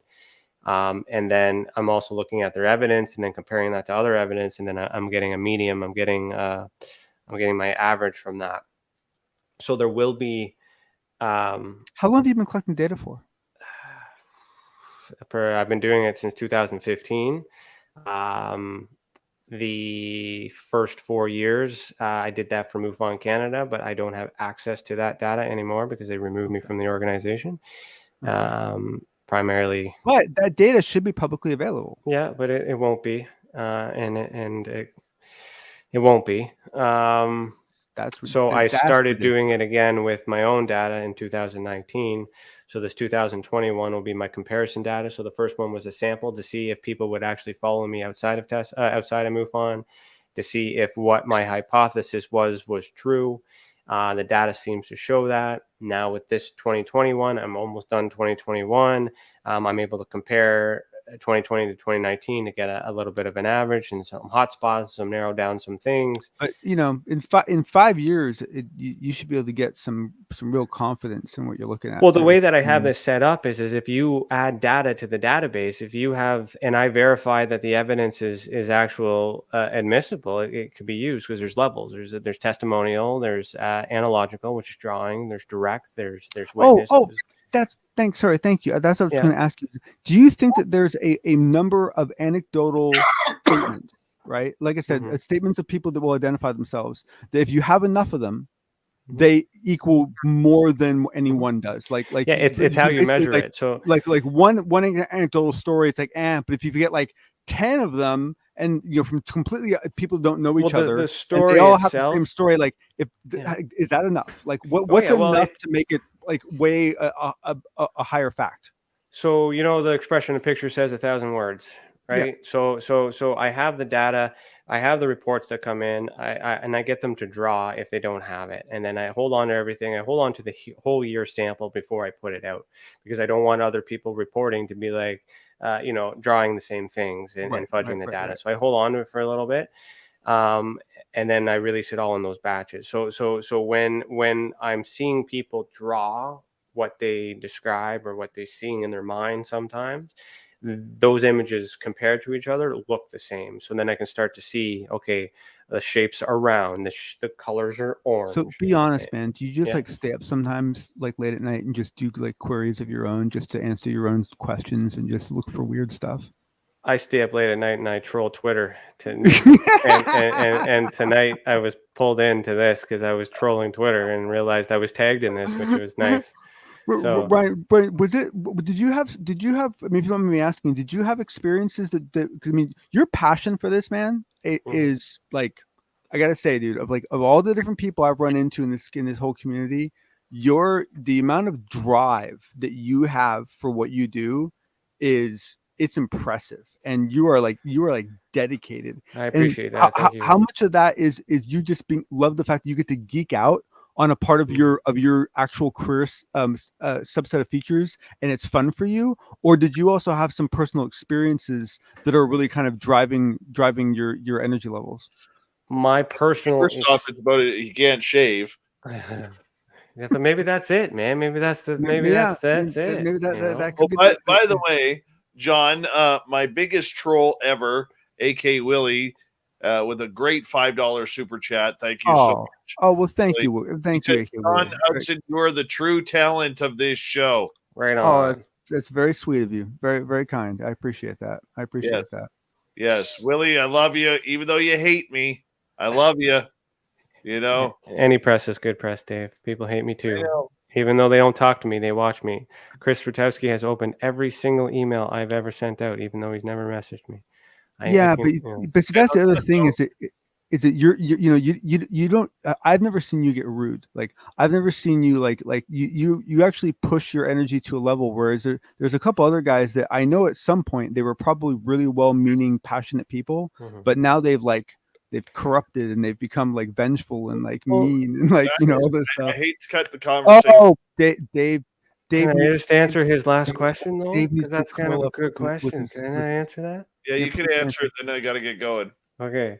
So where this all stems from is my career as a security guard and a private investigator. I constantly take in social problems, the stress, the concerns with the ramifications of losing a child for custody, and then the anger that goes in with wanting to prove the other parent unfit, or the loss and damages from a car accident, things like that. So I'm always been that mediator representing both sides of the party, but I You're have to look at surrounded the by evidence. a lot of unhappy Yeah. things, my friend. Yeah, but I transmute the energy, absorb it. Okay. And then my job is to be like, here's the fact. I agree with your side, but this is what the evidence is telling me. I don't have any evidence to do that. Doesn't mean you're wrong, but the evidence isn't telling me that, because I'm prepping them for court.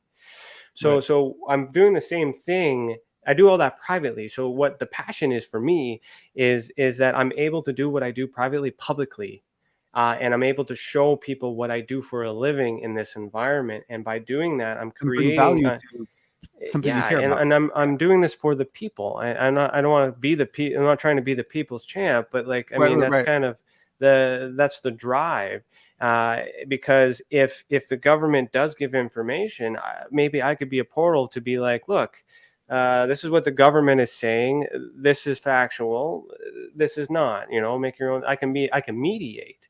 I can be a very important element to communicate through these parties, because I work with the government too in terms of that. I'm transmuting the message, and so by representing the people, I take responsibility of what I consult and what I say, because I want to make sure that they're living their best life with a positive thought. So I want So to. did you ever see any little green men? I've never seen any. I've seen a lot of drawings of little green men. As far as an experience goes, I've had. I'm on the noetic side. I've had a map of some sort that was provided to me by either my higher self or God knows where. Interesting. And based Oh, on that, I may reach I- out to you about that. I have Yeah. an experience. I'd love to contrast with you. That's really interesting. Okay. Yeah, and that's the thing is that most people have some experience. They have something. If they don't see something, they experience something. They experience a ghost. They experience a. Well, that's why I'm on the a conscious side of grandmother, things, you know? because I don't think it's. Yep. I think like whatever happened to me, it could be my labs, it could be secret Yep. space program, it But could be Dave, aliens. this is it why could be getting a real anything. PR person in, like, it's such a brilliant idea, because you find someone that does something really well professionally, and and then they apply it to something they have more passion about, like this, and Mhm. and we could get more Ryans. True. I would, Yeah. I just, Yeah. yeah. So there's a broadcast. From the way I look at it, is a message was broadcast, and I picked it up, There you and go. then I don't have instructions, I don't have direction. I just talk about it, and as I talk and I do what I do based on my interpretation of this message, and we'll see where it goes. But All that right. does, Thanks for all the information, man. I yeah, no really- worries. Got to wrap this up. I want to say a big thank you to AK Willie, Rex, Todd, Cat Chaser, Snakes, Thomas, Ed, and Tim for the amazing super chats tonight. Really do appreciate your love and support of what we do here on Spaced Out Radio on a nightly basis.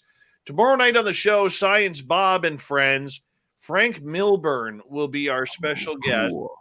Yeah, this guy That'll be good. has That'll be a been good there, show. done that, and seen it all when it comes like to him. action in the world. And it is a fantastic guest, and he is in on the UFO front as well. So make sure you tune on in for that.